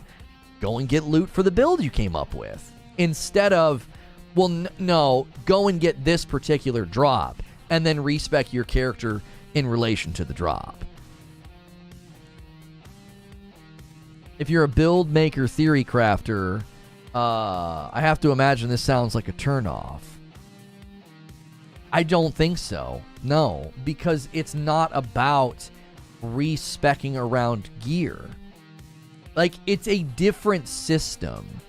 Since we're not they built a different system. So instead of you getting an amazing instead of you getting an amazing piece of gear and then centering everything around that, that's not the way they're approaching this system. So you can't come at it with that expectation of, well, I mean, I need to be able to just try out stuff pretty freely. You know, like once a day, I should be able to just completely respec my character. The people it turns away aren't invested enough to stay long anyway. Don't care about those people, nor should the devs. How will I know where I want to take my character if it costs more and more to experiment? This increases each time. Can't be super expensive. Well, look at this, though, Sigmund. By the time you get to the end game, you're not going to... This isn't some dartboard you're throwing at, like, with a blindfold on. You're not filling this out for 100 levels, like, blindly. Like, you see the stats over here? 216, willpower 63, dexterity. You didn't get to these stats, like, by accident. You understand what I'm saying? It's not as if you just suddenly arrive. Actually, this is the skill tree. Hang on. This is the skill tree. That was the Paragon system. So, look at it this way. If you're going to do skill assignments here, and look, it looks like you've got, like, you know, I don't know, like 5 arching paths from whatever this is here, and you go heavy on the left. You're all the way over here. Okay. You're not going to get to level 100 and be like, well, I've just completely ruined my character. I'd much rather be over here. No, you'll figure that out fairly early on, which means when it's affordable, you'll do all that experimentation. You've got 100 levels before, according to this, before it gets expensive, you got 100 levels. Once you're level 100, once you're in the end game, that's when it becomes more costly to respec. Who's getting there and is like, I just completely ruined my character? Who's doing that? That's so much playtime. That's so much investment and experimentation along the way. I've seen many a player in Path of Exile get to the 80s and 90s and have to start a new character because they just didn't like how the character came out. It happens. It's a real thing. And the beauty of this game is, Kage, that that's not true. You don't have to start over in this game. They're saying it'll require significant investment, but you'll be able to respec your character if you want. So if you somehow get all the way to the end game of Diablo 4 and you're like, I blew it, I completely blew it, this character is awful. Okay, you got all the way there. You probably have enough gold amassed to do one respec. And then if you want to do more, well, keep playing and get more gold again. Like, getting all the way to the end game and being like, I don't know what I did. Like, okay, that could happen to some people. I'll grant that point. I don't think that's going to be a lot of people. But even those people will be able to respec. They're not saying no. They're just saying it's going to take some investment. They're trying to avoid extremes. I think that's the issue here, is there's two extremes that they're trying to avoid. Everybody respecing like it doesn't matter, and nobody being able to respec at all. The problem with looters is that the character skills are always imbalanced towards certain play styles. It encourages people to pursue that build, the build that does the most damage. Maybe. Maybe. That's not true in games where you need a healer. That's not true in games where you need somebody that's giving support. If you create a game where a bunch of people are out in some field fighting some big boss, and buddy, it's super helpful to have somebody healing, like, I don't know, in New World. I wasn't doing tons of damage in New World. I completely spec'd my character around keeping my team healthy. And I had guys that were really, really spec'd around tanking damage to draw aggro. And then I had guys really, really spec'd around damage. If we all went in, I remember the one time we went in and we didn't have a DPS guy, and it took a long time, and we beat the boss, but it took a long time. We felt that deficit in our team composition. So I don't agree with what you're saying. What you're saying is reductionist, and it's demonstrably not true in games that have builds where it's great to have a healer with you. It's great to have a support person with you. True, but true is in ARPGs, looter shooters like Borderlands, all people care about is DPS. Question about the glasses. Can anyone vouch for the difference between the Res Me Focus and the Res Me Sleep? I've not used. I don't. Are there different lens types? Is that what you're describing? Don't look at Reddit posts and YouTube videos about builds and all that, and then boom, like magic, you can just enjoy the game your way and not have to worry about all that.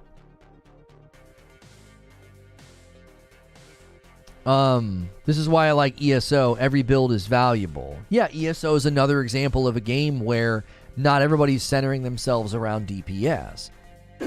If you guys are just tuning in, we are discussing the latest Diablo IV leaks.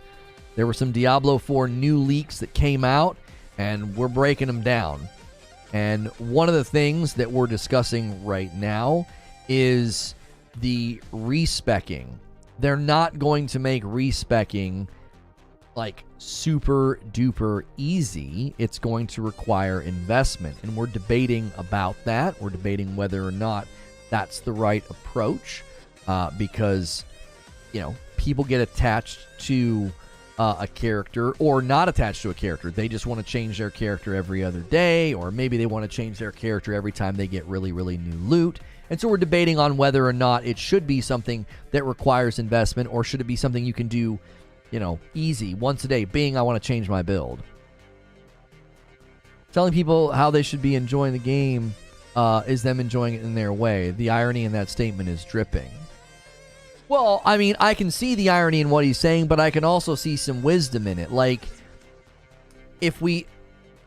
I've been thinking about this a lot lately, and I believe the lack of enjoyment in games, the seemingly like growing disenfranchised attitude from gamers, I believe it's multifaceted. And I do believe there are branches of the tree that have grown out of self-inflicted bad habits of the minute a game comes out, instead of just playing the game, they run to a Reddit post and a YouTube video and a wiki guide. Where do I go to get all the best stuff? What's the best build? They don't even play the game. The game becomes this cold exchange of, I need the best, I need the fastest way, and it's a mechanical and cold exchange. There's no more mystery. There's no more experimentation of, well, I tried this and didn't like it, I'm going to try something else. No, they just found a guide and they're like, this is what I'm going to use. I know that swords are a waste. I know that staffs are a waste because I read some guide that told me so. So I'm not saying it's all self-inflicted, but I think some of this is self-inflicted. And so what he's saying, I think there is some wisdom to it. Like, just play the game. Ignore the guides. Ignore the meta. Just figure things out for yourself. Have some pride in your build. The irony is saying that to give people the freedom to follow other people and their decisions and choices for their characters as enjoying it their way. Play the game for yourself. Do not follow others. Right. And I think the pushback, Solemn, would be somebody would say, I have limited time and I would rather just follow a guide and just use that to enjoy myself rather than bumble around in the dark and not know what I'm doing. I think it's both and. It's like, hey, man, just enjoy the game. Don't go run into guides and YouTube videos day one. And somebody might push back and be like, listen, man, I have limited time. And I want my barbarian to be dope. I want to be able to play with my boys. And I want to be good. I don't want to be slagging behind. So I use some guides and some shortcuts to catch up with the boys. I don't think there's one way to enjoy a game. I don't. But I do think some people self-inflict their lack of enjoyment by just optimizing the ever-loving hell out of the game, and then what's left is just a cold exchange with the game. They're not actually playing the game. They're using the game for some, I don't even know, dopamine hit, you know what I mean? I do think some people have gone too far down the optimization guide searching. They've gone too far. That doesn't mean everybody that does that is going too far. Everyone's a little bit different. Everybody has a different situation. Remember, you can respec point by point, branch by branch. You don't have to do a full respec on every point of the tree, says Paul. Right. Like, you need to remember when you're looking at this, you may only want to respec like one or two things, and you can do that. You can individually respec, and it's gold each time. They just said that the cost is going to go up the further in the game that you get. I think the best thing I ever did was going in blind into Ragnarok. I played mine, and I ended up enjoying it a lot more. I used to blame my lack of enjoyment for me getting older. Yeah, one of the reasons I felt like Ragnarok's ending didn't land very strongly on me is because I watched a bunch of reviews, and I watched SkillUp's review, and I thought there was going to be this massive, monumental moment at the end, and it felt a little safe. It was a good ending. It was a good story, but hearing things beforehand affected what I went in expecting. People are addicted to these online guides and video guides for these games, and I feel like devs should make it harder to do that. People need to find a way to enjoy it in the way they play and improve through their own efforts. I mean, I don't necessarily think that there is an imperative on people to play in a particular way. I do think people should consider and reflect on the idea that maybe their approach to games is part of why they don't enjoy them. Does that make sense? I'm not saying a guide or a wiki or a YouTube video is going to ruin your experience. I'm not saying that. That's too extreme. But I am saying reflect on and consider whether or not when you dive into a game like this, are you optimizing the fun right out of the room, and it's a mechanical exchange of, yeah, I read a guide and this is all I'm going to do with my character. I'm going to check all these boxes. At that point, you might as well, why don't you just program a computer to play the game for you at that point? Do you know what I'm saying? I'm not saying everybody that does it is that extreme, but there are some times it feels that way. It's like, you didn't even play the game. I mean, you might as well just hand the controller to somebody else at that point. I fall into the limited time camp. For sure, I think there's plenty of people that fall into that camp. And I do think there's a delicate balance, Revive Farmer. There's a delicate balance for trying to let people come play your game on their terms and with their amount of time, and not creating systems to stop the extreme fringe players, right?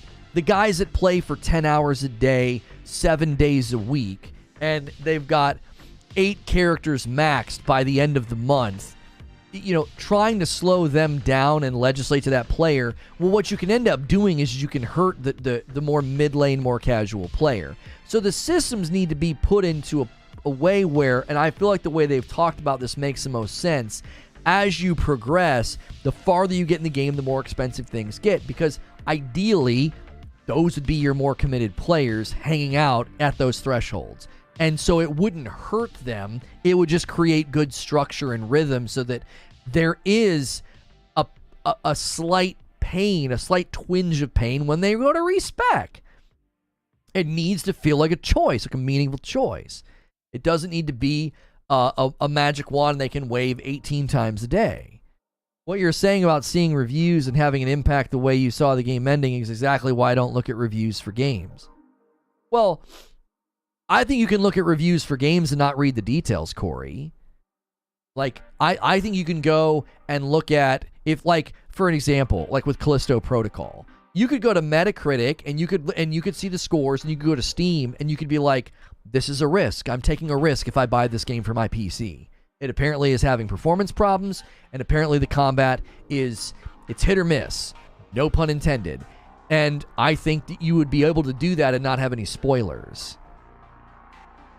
I'm catching a lot of heat for my comment on your Callisto Protocol short.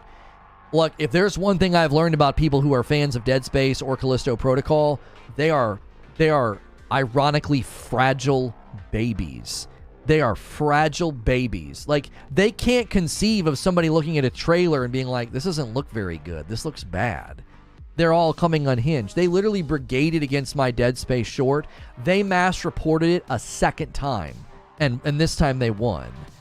And it's fair because the screenshot is from a trailer that's age restricted. Like, if you go try to watch the Dead Space remake trailer, it's age restricted. Like, you have to log in. And so it's a fair judgment. But the only reason it happened a second time is they're just mass reporting it because they're just a bunch of butthurt, whiny fans who are like, someone doesn't automatically like this game because of some comparison screenshots, and they've just brigaded against the video like crazy. It doesn't matter. It's not a monetized video. Shorts aren't monetized right now. So they've achieved nothing other than looking like a bunch of petulant children. Someone called me a hypocrite because I played the game instead of how bad it was. Yeah, I thought that, didn't they accuse you of not playing Darkstar? And you were like, I've played it X number of hours. Yeah. I'm telling you, fandom is dangerous. Fandom is incredibly dangerous. If there's one thing I've learned from covering video games, there are people who become fans of something to the point that they become a monster. And anybody who doesn't like the game or criticizes the game, they get eviscerated. This happens with Star Wars. This happens with video games. Fandom is it's like a razor's edge. You tip over so quickly into being just a toxic idiot. Like, what the frick? It's just a video game. Like, me saying it doesn't look good? It's like, I didn't insult your creed, your race, or your religion. I just said that I don't think it looks very good. You know what I mean? Fan is short for fanatic for a reason. Right. And I think that relates to Diablo. The Diablo franchise, I mean, this is a tall order right now, what they're attempting to do. They're attempting to launch Diablo IV. Apparently, we're going to hear this week at the Game Awards the Diablo IV release date, as well as information about the Diablo IV open beta. That's happening this week at the Game Awards. And I'm telling you what, it's got to be pretty scary, given how long it's been out and how crazy the fans can get. How many people will look at Callisto Protocol, Metascore, or the Steam reviews and conclude the game is trash? Can't tell you the number of times the community says the game is trash and I loved it. I would just think that you're in a rare category then. Like, if I see something getting a 29% on Steam for performance issues, that's a risky purchase. And I didn't say that you would read those reviews and conclude to not buy it. I said you would know you're taking a risk. And this thing might run like garbage. You know? At least you're informed and you're not getting sucker punched by stutters and black screens and freezes. You know what I mean? I enjoyed the game, actually. I'm not telling people what they should or shouldn't enjoy. I'm not. Callisto's pulling back on Steam with new reviews after the patch. I'm sure it is, because the people literally couldn't play. So they're immediately going to go and they're going to bomb it. They're like, what the frick? I can't even play. They're going to ask for refunds. So yeah, it's at a 75% now, which that's where it's going to land. It's a 7 out of 10 game. It is. 7 out of 10 game. I'm on a do not recommend with that game. I don't think it's good. And I think a 7 out of 10 from them and what they promised is not where it should have landed. It should be an 8.5. It should be an 8.5 or a 9. It should have been a masterpiece, and it's not. We had people playing through Cyberpunk with no issues. Critique opinions are just that, opinions. Right. I wish people would learn the difference between criticism and dislike. I've liked many trash games and hated polished experiences. It's up to the individual. Sure, my point is not read game reviews and read them as gospel and do what they say. Just be an informed consumer. If you buy a game that's getting 7 out of 10 pretty consistently, like I read a review that gave it a 79% and they were not giving glowing praise to it. Okay, well now I know this thing might be sort of mediocre. It's not going to be a very strong title. Even the people praising it aren't glowing about it. They're like, it's okay. It's fine, right? So a 7 out of 10 is do not recommend. 8 out of 9 is a masterpiece. Seems like the ratings need some adjusting. No. I'm not saying that I would give it a 7 out of 10. That's not what I was saying. I was saying it's getting a 7 out of 10 virtually everywhere, which is to be expected because you've got people that are like, this is amazing and I love it. And then you have the people that are like, no, it's not so hot. And so it's landing on a 7. My take is very different. I don't think it's a 7. I think it's sloppy, bad, innovative garbage. I do. I think their innovative choices were stupid. I think their design scheme and their combat scheme is stupid. It's all been so poorly put together, and there's so much about it that's wrong. I can't even recommend people buy it. I'm not gonna be like, it's a 1, it's a 2, but like, I don't know. What are you rating it out of 10? A 4 or a 5.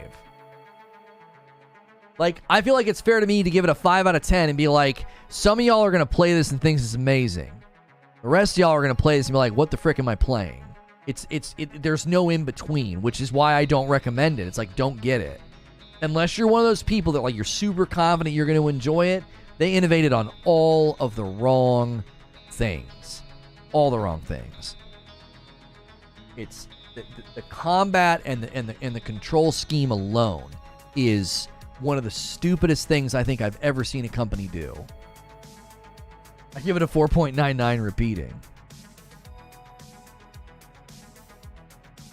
Like, good for them. They got out that patch really, really quickly, so it's not getting demolished on Steam anymore. Like, I'd rather see a game reviewed for its quality as far as the game itself goes and not be like, oh my gosh, it's getting trashed because of frame hitches. You know what I mean?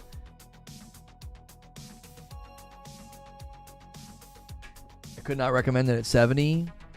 Yeah, I feel like it's a $50 game, maybe. $40 or $50 game. It's short, it's linear, it's basic, it's simplistic, it's repetitive, and they innovated on all the wrong things. Nobody should be buying that game for $70. That's another reason why I can't recommend this. Like, no, don't buy this. This is not a $70 AAA next-gen experience. It isn't. It's Bush League. It's mid. Any game you recommend until Christmas? Thought about Midnight Suns, but the reviews feel mixed. Not sure I want to play 80 for it. I mean, Evil West seemed to fare pretty good as like a fun foray, especially if you want to play online with somebody, you know, and have some fun co-op. I don't know. Ragnarok obviously just came out. Everybody seems to love that one. I loved it. You know. Oof.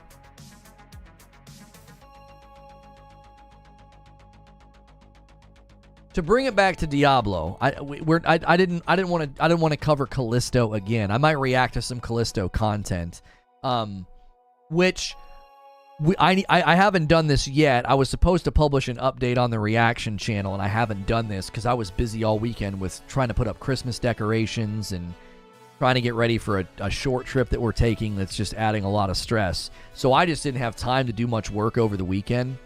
I did some work for the Lego channel, and then did some work for my channel with Andrew, and then that was all I got done.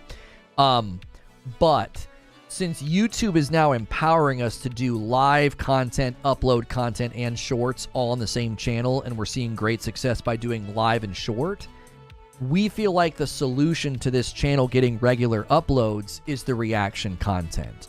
So we don't think there's a need now to have a separate channel for reactions. The only reason we did that was because uploads and live content just didn't seem to be able to coexist. It was like, we can't do both. One seems to hurt the other. Well, YouTube has resolved that. So the reaction content's going to come home. So the upload content on this channel will no longer be like highlights that you're like, well, I already saw this. We got great response to my reaction content on a fairly small channel, so we feel like that could be very helpful to what we're trying to do here. So we don't know what we're going to use the reaction channel for going forward. So are we going to watch this gameplay? What gameplay? What are you talking about? My point is that I would rather not take anyone else's opinion into playing a game. I think I enjoy games more because I'm able to form my own opinion without having the praise or criticism in my mind.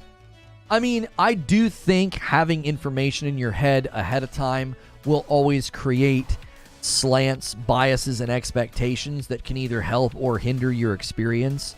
So everybody has to adjust and say, how much do I want to know before going in, right? Is it buggy and glitch riddled? No? Okay, I'm diving in. Like that's like your threshold. You're like, you know, is it awful? Is it broken? No? Okay, I'm jumping in. I'll decide for myself. Like, you know, like there are people that do that. They're like, I just want to make sure it's not broken. You've done enough research. You've watched enough blog or read enough blogs and watched enough videos. You're like, I know I'm going to like this game. Diablo 4 is a tough one. The initial cinematic promo made the game look great and the series getting back to its roots, but it's so make or break for Diablo now, and leaks only make it more worrying.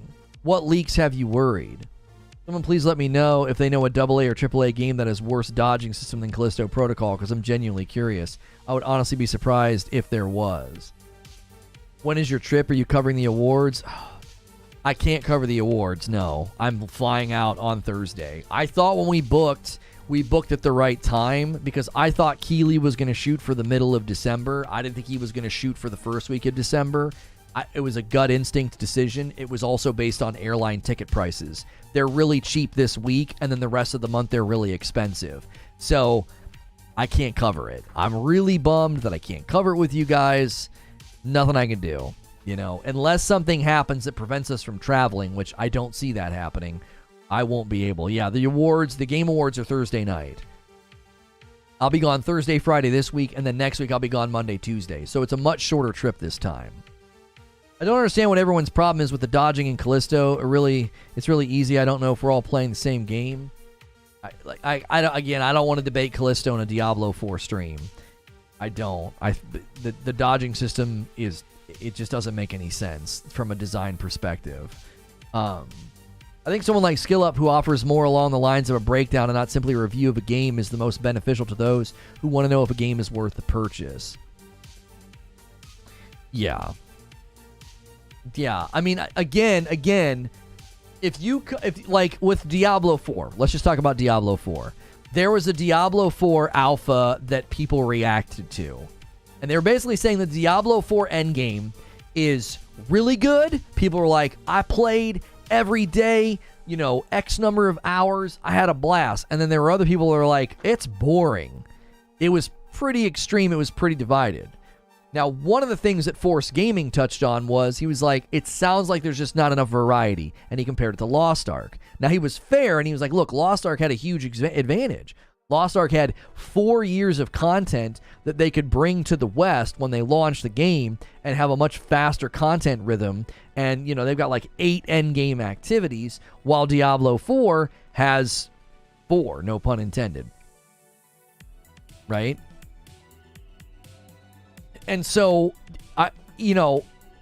if you're looking at Diablo 4 endgame and you're like, oh, I don't know if I'm going to want to live in there for very long because there's only 4 activities, my idea of a good endgame is you have to have a good foundation that you can build upon. And I think the broader the foundation, the harder it is to build upon it. So imagine if instead of having 4 endgame activities, they had 8. I think that foundation is harder to build on. I do. I think it's easier to build on a foundation that starts out more like, I don't want to use the word meager, we'll say more conservative. It's like, these are the 4 things. They're polished, they're good, they're contained, they give you stuff to do, right? They give you stuff to do. And then they can build on that or expand it as they get player feedback. I agree with Asman that they should add the Adventures Journal from Lost Ark to Diablo 4. That has me worried. Diablo 4 has to be critical success, in my opinion. Immortal was such a flop. It has put so much pressure on 4, needing it to do well.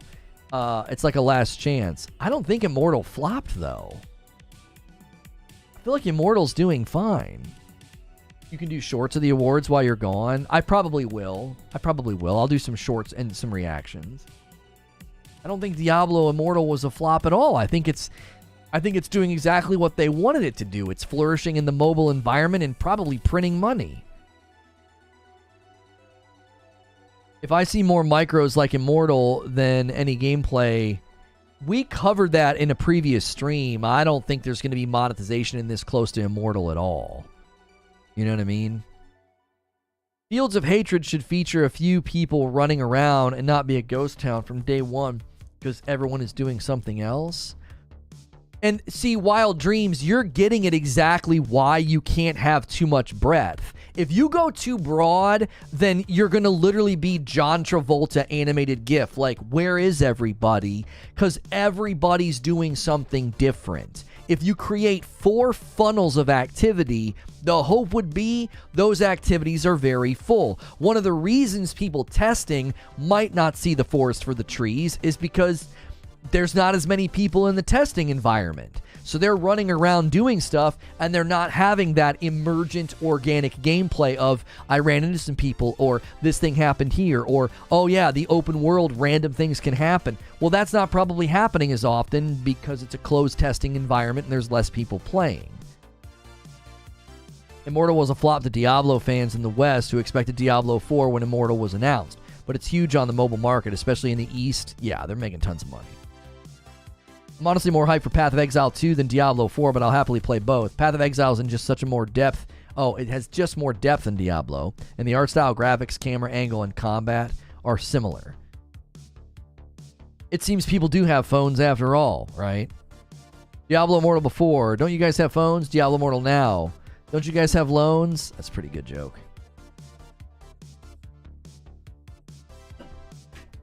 Why are we comparing Immortal, a mobile game, to a AAA release? Well, I think it's just concerning.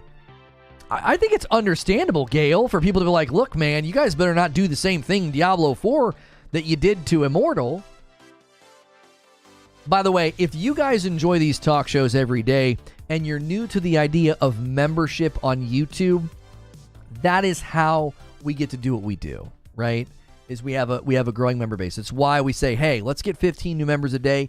So consider clicking the join button or consider paying it forward and gifting some members to some other people. We'll be doing a mean comments segment today with members. Mean Comment Monday. I don't have a second show for you today. I didn't see anything, and I'll be honest. My attitude about a second show lately is if there's not a strong impetus for it, I'm not doing it because it ends up just stretching me so far, and I got a lot of stuff I can work on to get ready for this trip, like recording stuff for you guys while I'm gone. Now, ordinarily, what we would end up doing then is having an upload. I just didn't have time to record an upload for today, and I just didn't see anything worthy of a second show. We may be talking Halo Infinite tomorrow. I saw something that might be fun for an opinion piece, but the lunch segment today with members will be mean comments, so make sure your membership's up and running, or make sure and snag one if you don't have one. Should I jump straight into Diablo 4, or should I check out the previous games, and which one should I play? If I jump straight into Diablo 4, should I check out the previous games? I mean, I actually think it would be good for you to play Diablo 3 and create a seasonal character, or honestly, just play through the campaign and enjoy it, and then create a seasonal character and just experience the loot cycle and the content loop, you know. I'm there with concerns about Diablo 4, says Immortal Turtle, because of Immortal. Two different companies, but the IP is the same, and that's where concerns come for me. Well, for sure. I just feel at some point there's going to be pay to win in Diablo 4. we did a whole video on Diablo 4 pay to win. We did a whole video on Diablo 4 monetization and everything else. And the reason that I'm not concerned is the way that they talked about it. They very strongly push back on the notion of selling power. They push back on the notion of their different audiences. I feel like there was even a tweet where the one guy was like, they're just different audiences. Like, this isn't a mobile game, right? He was like slightly, it was almost as if he was trying to say without saying, like, we're not making that one, bro. We're not making a mobile game. You know what I mean? Frickmas Rose, what's good, Vengeance? Yeah, thank you to everybody who's got your Frickmas orders in. I'll have the bags on Wednesday. The new bags. It'd be fine to maybe watch a story video for 3 and play 4 fresh. It's very different. I mean, sure, there are going to be very different approaches to gameplay and the loot table and everything else. Overwatch isn't mobile, Nad Scummy. Monetizing. Hey, Arthur Torres jumped back in as a member plus. Guys, for a while there, we were saying there was going to be like a dividing line in the member pool. We're not doing that anymore. If you do a member plus or VIP, I'll be giving you guys some extra content, probably as uploads, maybe when I'm gone. But a member is a member, so you get into all the live streams. Thank you, Vengeance. 3 more Frickmas bags, my man. So every day when we do that member segment, you get in regardless of what tier level you're at. Even if you get a gifted, you get into everything. I think Blizzard learned their lesson with the auction house in Diablo 3. It'll set them back an entire year. Reaper and Loot 2.0 was how Diablo 3 should have shipped. And see, this is something that I think people forget. It took them 10 years to get the foundation of what they have now. And I think they've learned so much on what do we need to build as far as a scaffolding foundation goes. If there's a company that I trust to build an ongoing live service game, it's the guys behind Diablo. If somebody right now is like, all right, I need you to pick a dev team and a company to build a really good ongoing loot-based game, I wouldn't even hesitate. I'd be like, give me everybody that helped build Diablo's 2.0 system. I need everybody that's ever looked at any of the data on Diablo 3 and their seasonal model. That's who I need, because they've got the goods. They know what to do. I would pick them over anybody. Even when I was playing and covering Destiny, I would have said that. I'm like, no, these guys have the goods. Get them. So I have a lot of confidence in them. That doesn't mean that they're going to nail it, but I feel like they've got so much in their corner. Diablo 3 was 2012, Reaper was 2014. I'm talking about once they landed the live service plane and Loot 2.0 and all of that. It wasn't 2 years. And I don't think that's Diablo's release date, is it? Diablo 3... no, it was 2012. Yes, it was. When was Reaper and Loot 2.0?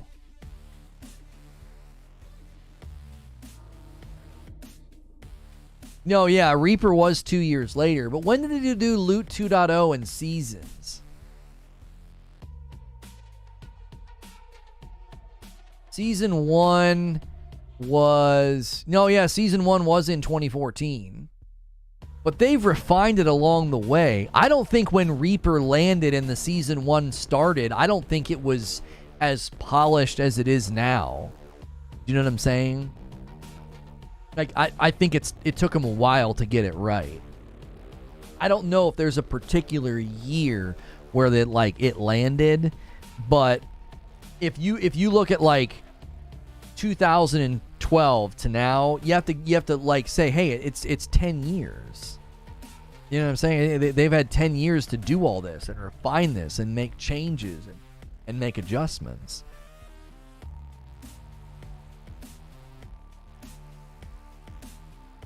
It was... Oh, they did Loot 2.0 in 2 years later. Okay.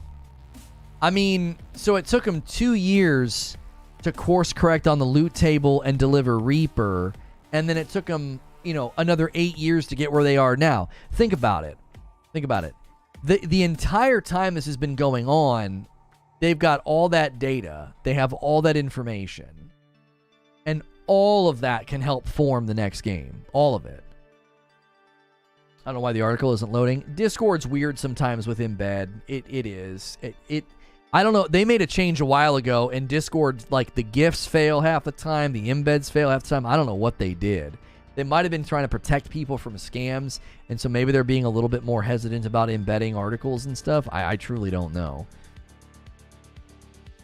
But, guys, let's see if we can hit the rest of this.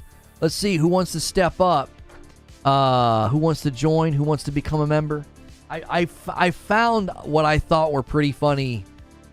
I think they're funny, mean comments. I tried to find funny ones. Here's the wiki on Loot 2.0. Loot 2.0 is a term used to describe the loot system for Diablo 3 that was introduced in a pre-Reaper of Souls patch. It was coupled with the removal of the auction house. The system focuses on better loot drops, targeted loot drops, and giving players additional ways to customize their items. In a sense, it was replacing quantity with quality.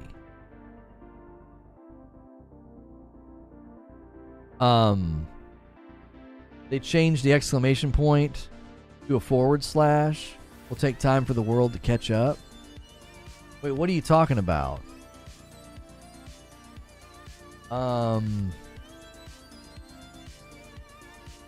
First 18 minutes? Did that just get released today, Mo?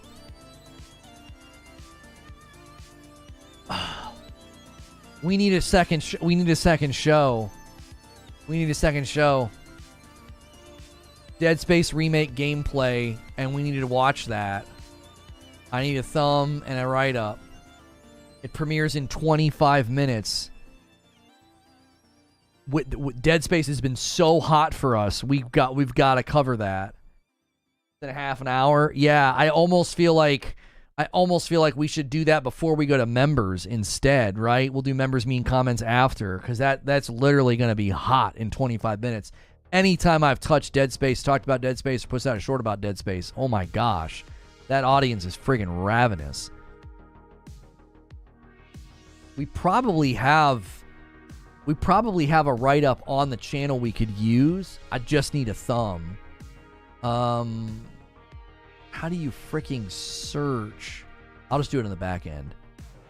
Unfortunately, they hate you. Who cares? People that watch shorts don't watch live anyway. Okay.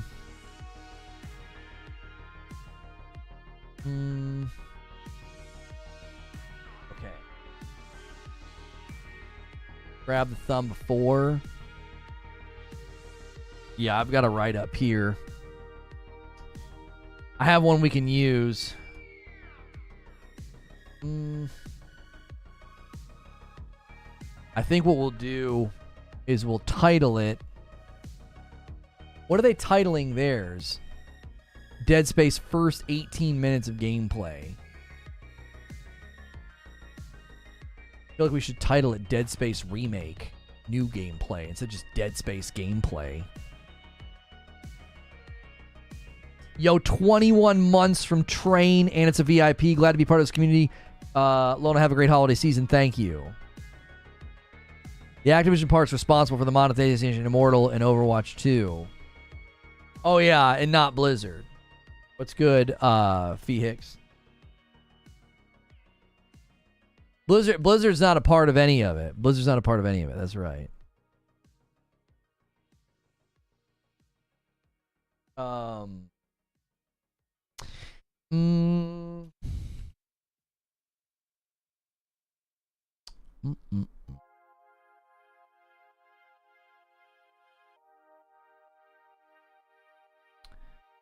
In a video entitled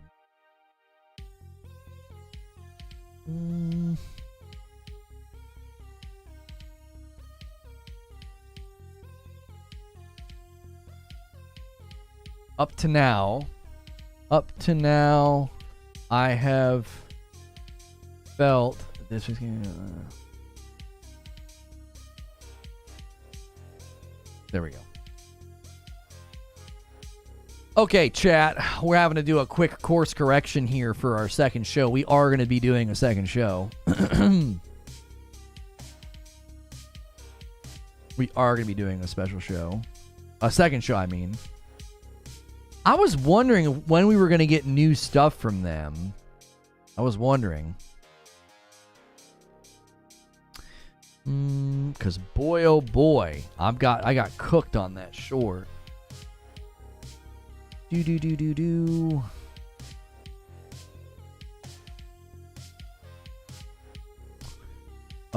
Frick Discord, stop.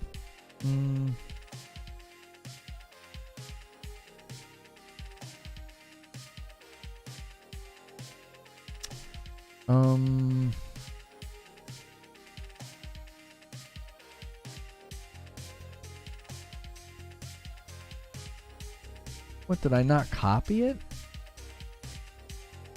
What is Discord doing? Dead Space gameplay reaction. I hate to do this in a stream. Like, I know I'm not talking and it's hurting us, but like, we just have to be able to make these pivots sometimes. Appreciate the heads up, Mo. Okay. I got it typed up. Go prep in members. We don't have time. We don't have time. The video literally goes live in 20 minutes. We should probably literally schedule and redirect in the next like 5 or 10 minutes if we can get a thumb made. It'll probably be a shorter stream. It'll be like an hour, hour and a half long, and then we'll go to members.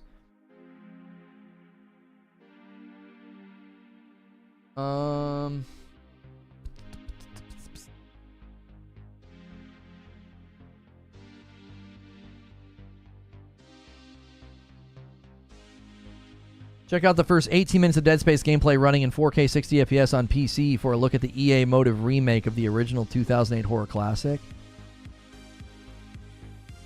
Yeah. It's right there in the description. Don't worry about it. Get it done. Yeah, I've got it all scheduled. I just need a thumb now. Did Creature? Are you able to make a thumb? I don't know what his schedule is today.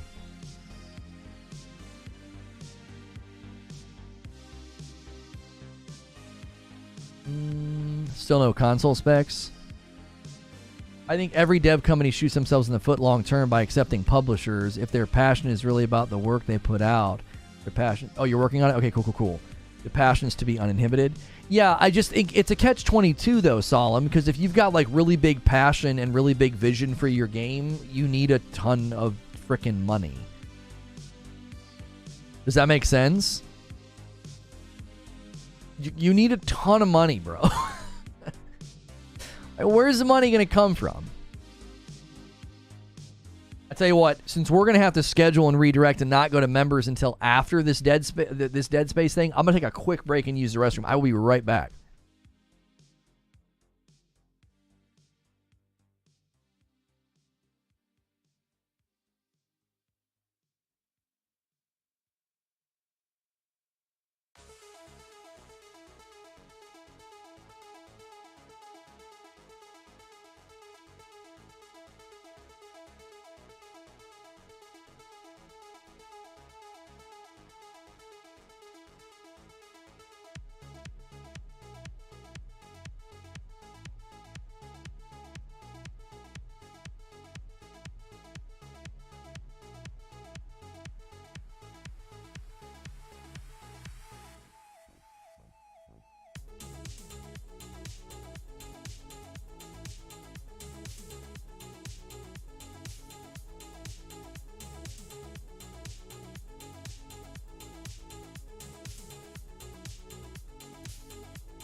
All right, I'm back. I'm back. How we looking? We got 14 minutes.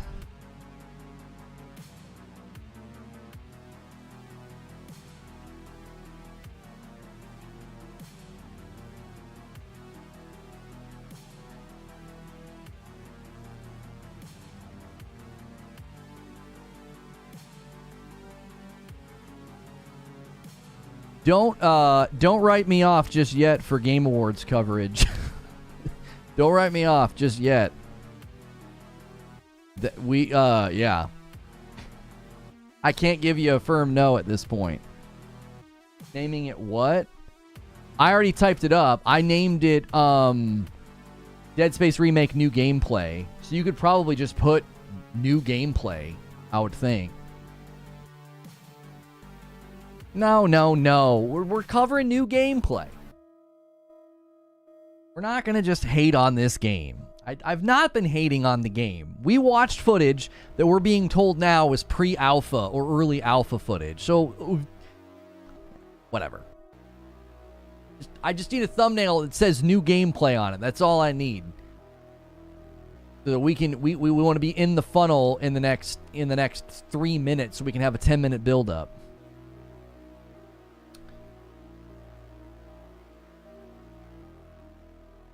All right, I'm going to start copying the text over. And then just shoot me the thumb. Okay.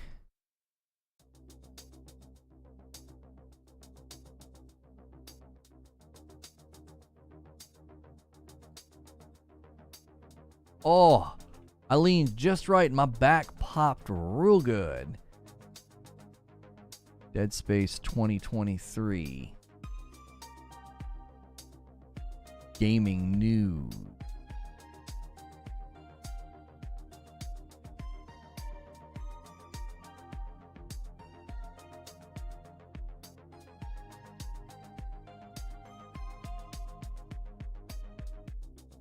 Monetization. Subscribers any duration. Public.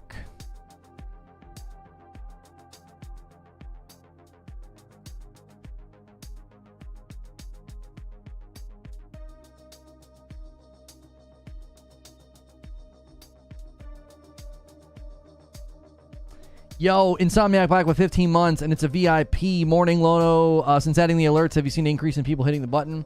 Yeah, it slowed down today. We haven't hit the goal yet. We still have time for gifteds to pick it up or people to jump in on their own. The most encouraging thing was people started jumping in on their own more than we've seen before, and that's really encouraging. We don't want to foster a culture of, like, relying on gifteds. It kind of needs to be like a two-pillar system. And I feel like last week we saw that. So thank you to everybody who did that and jumped in.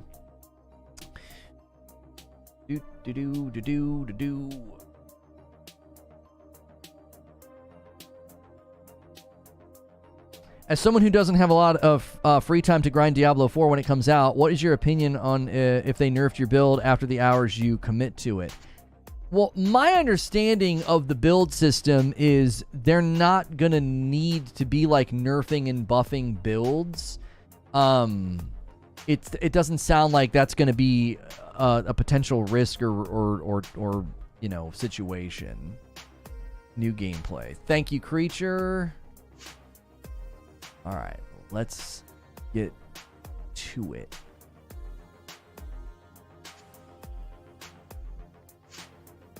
Schedule, done.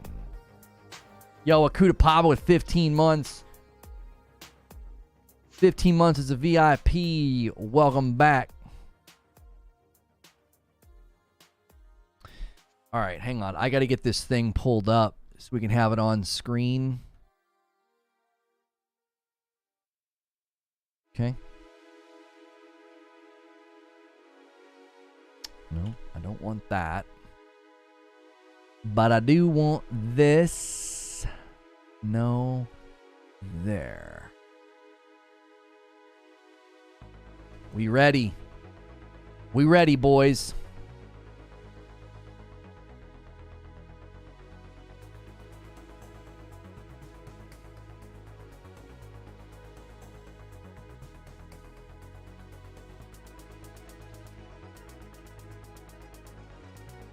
Let me set up redirect, and I'll get you guys a link.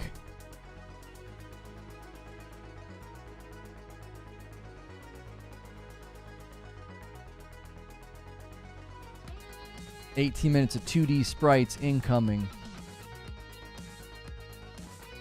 Diablo 3 has tons of powerful builds. They're constantly tuning them as well, so it shouldn't be a problem. Thank you for the $10 tip, Akuta Papa. There it is. There's a little alert for it. All right. All right, the link is in chat. If you don't want to ride redirect, then click that link, because sometimes redirect doesn't work.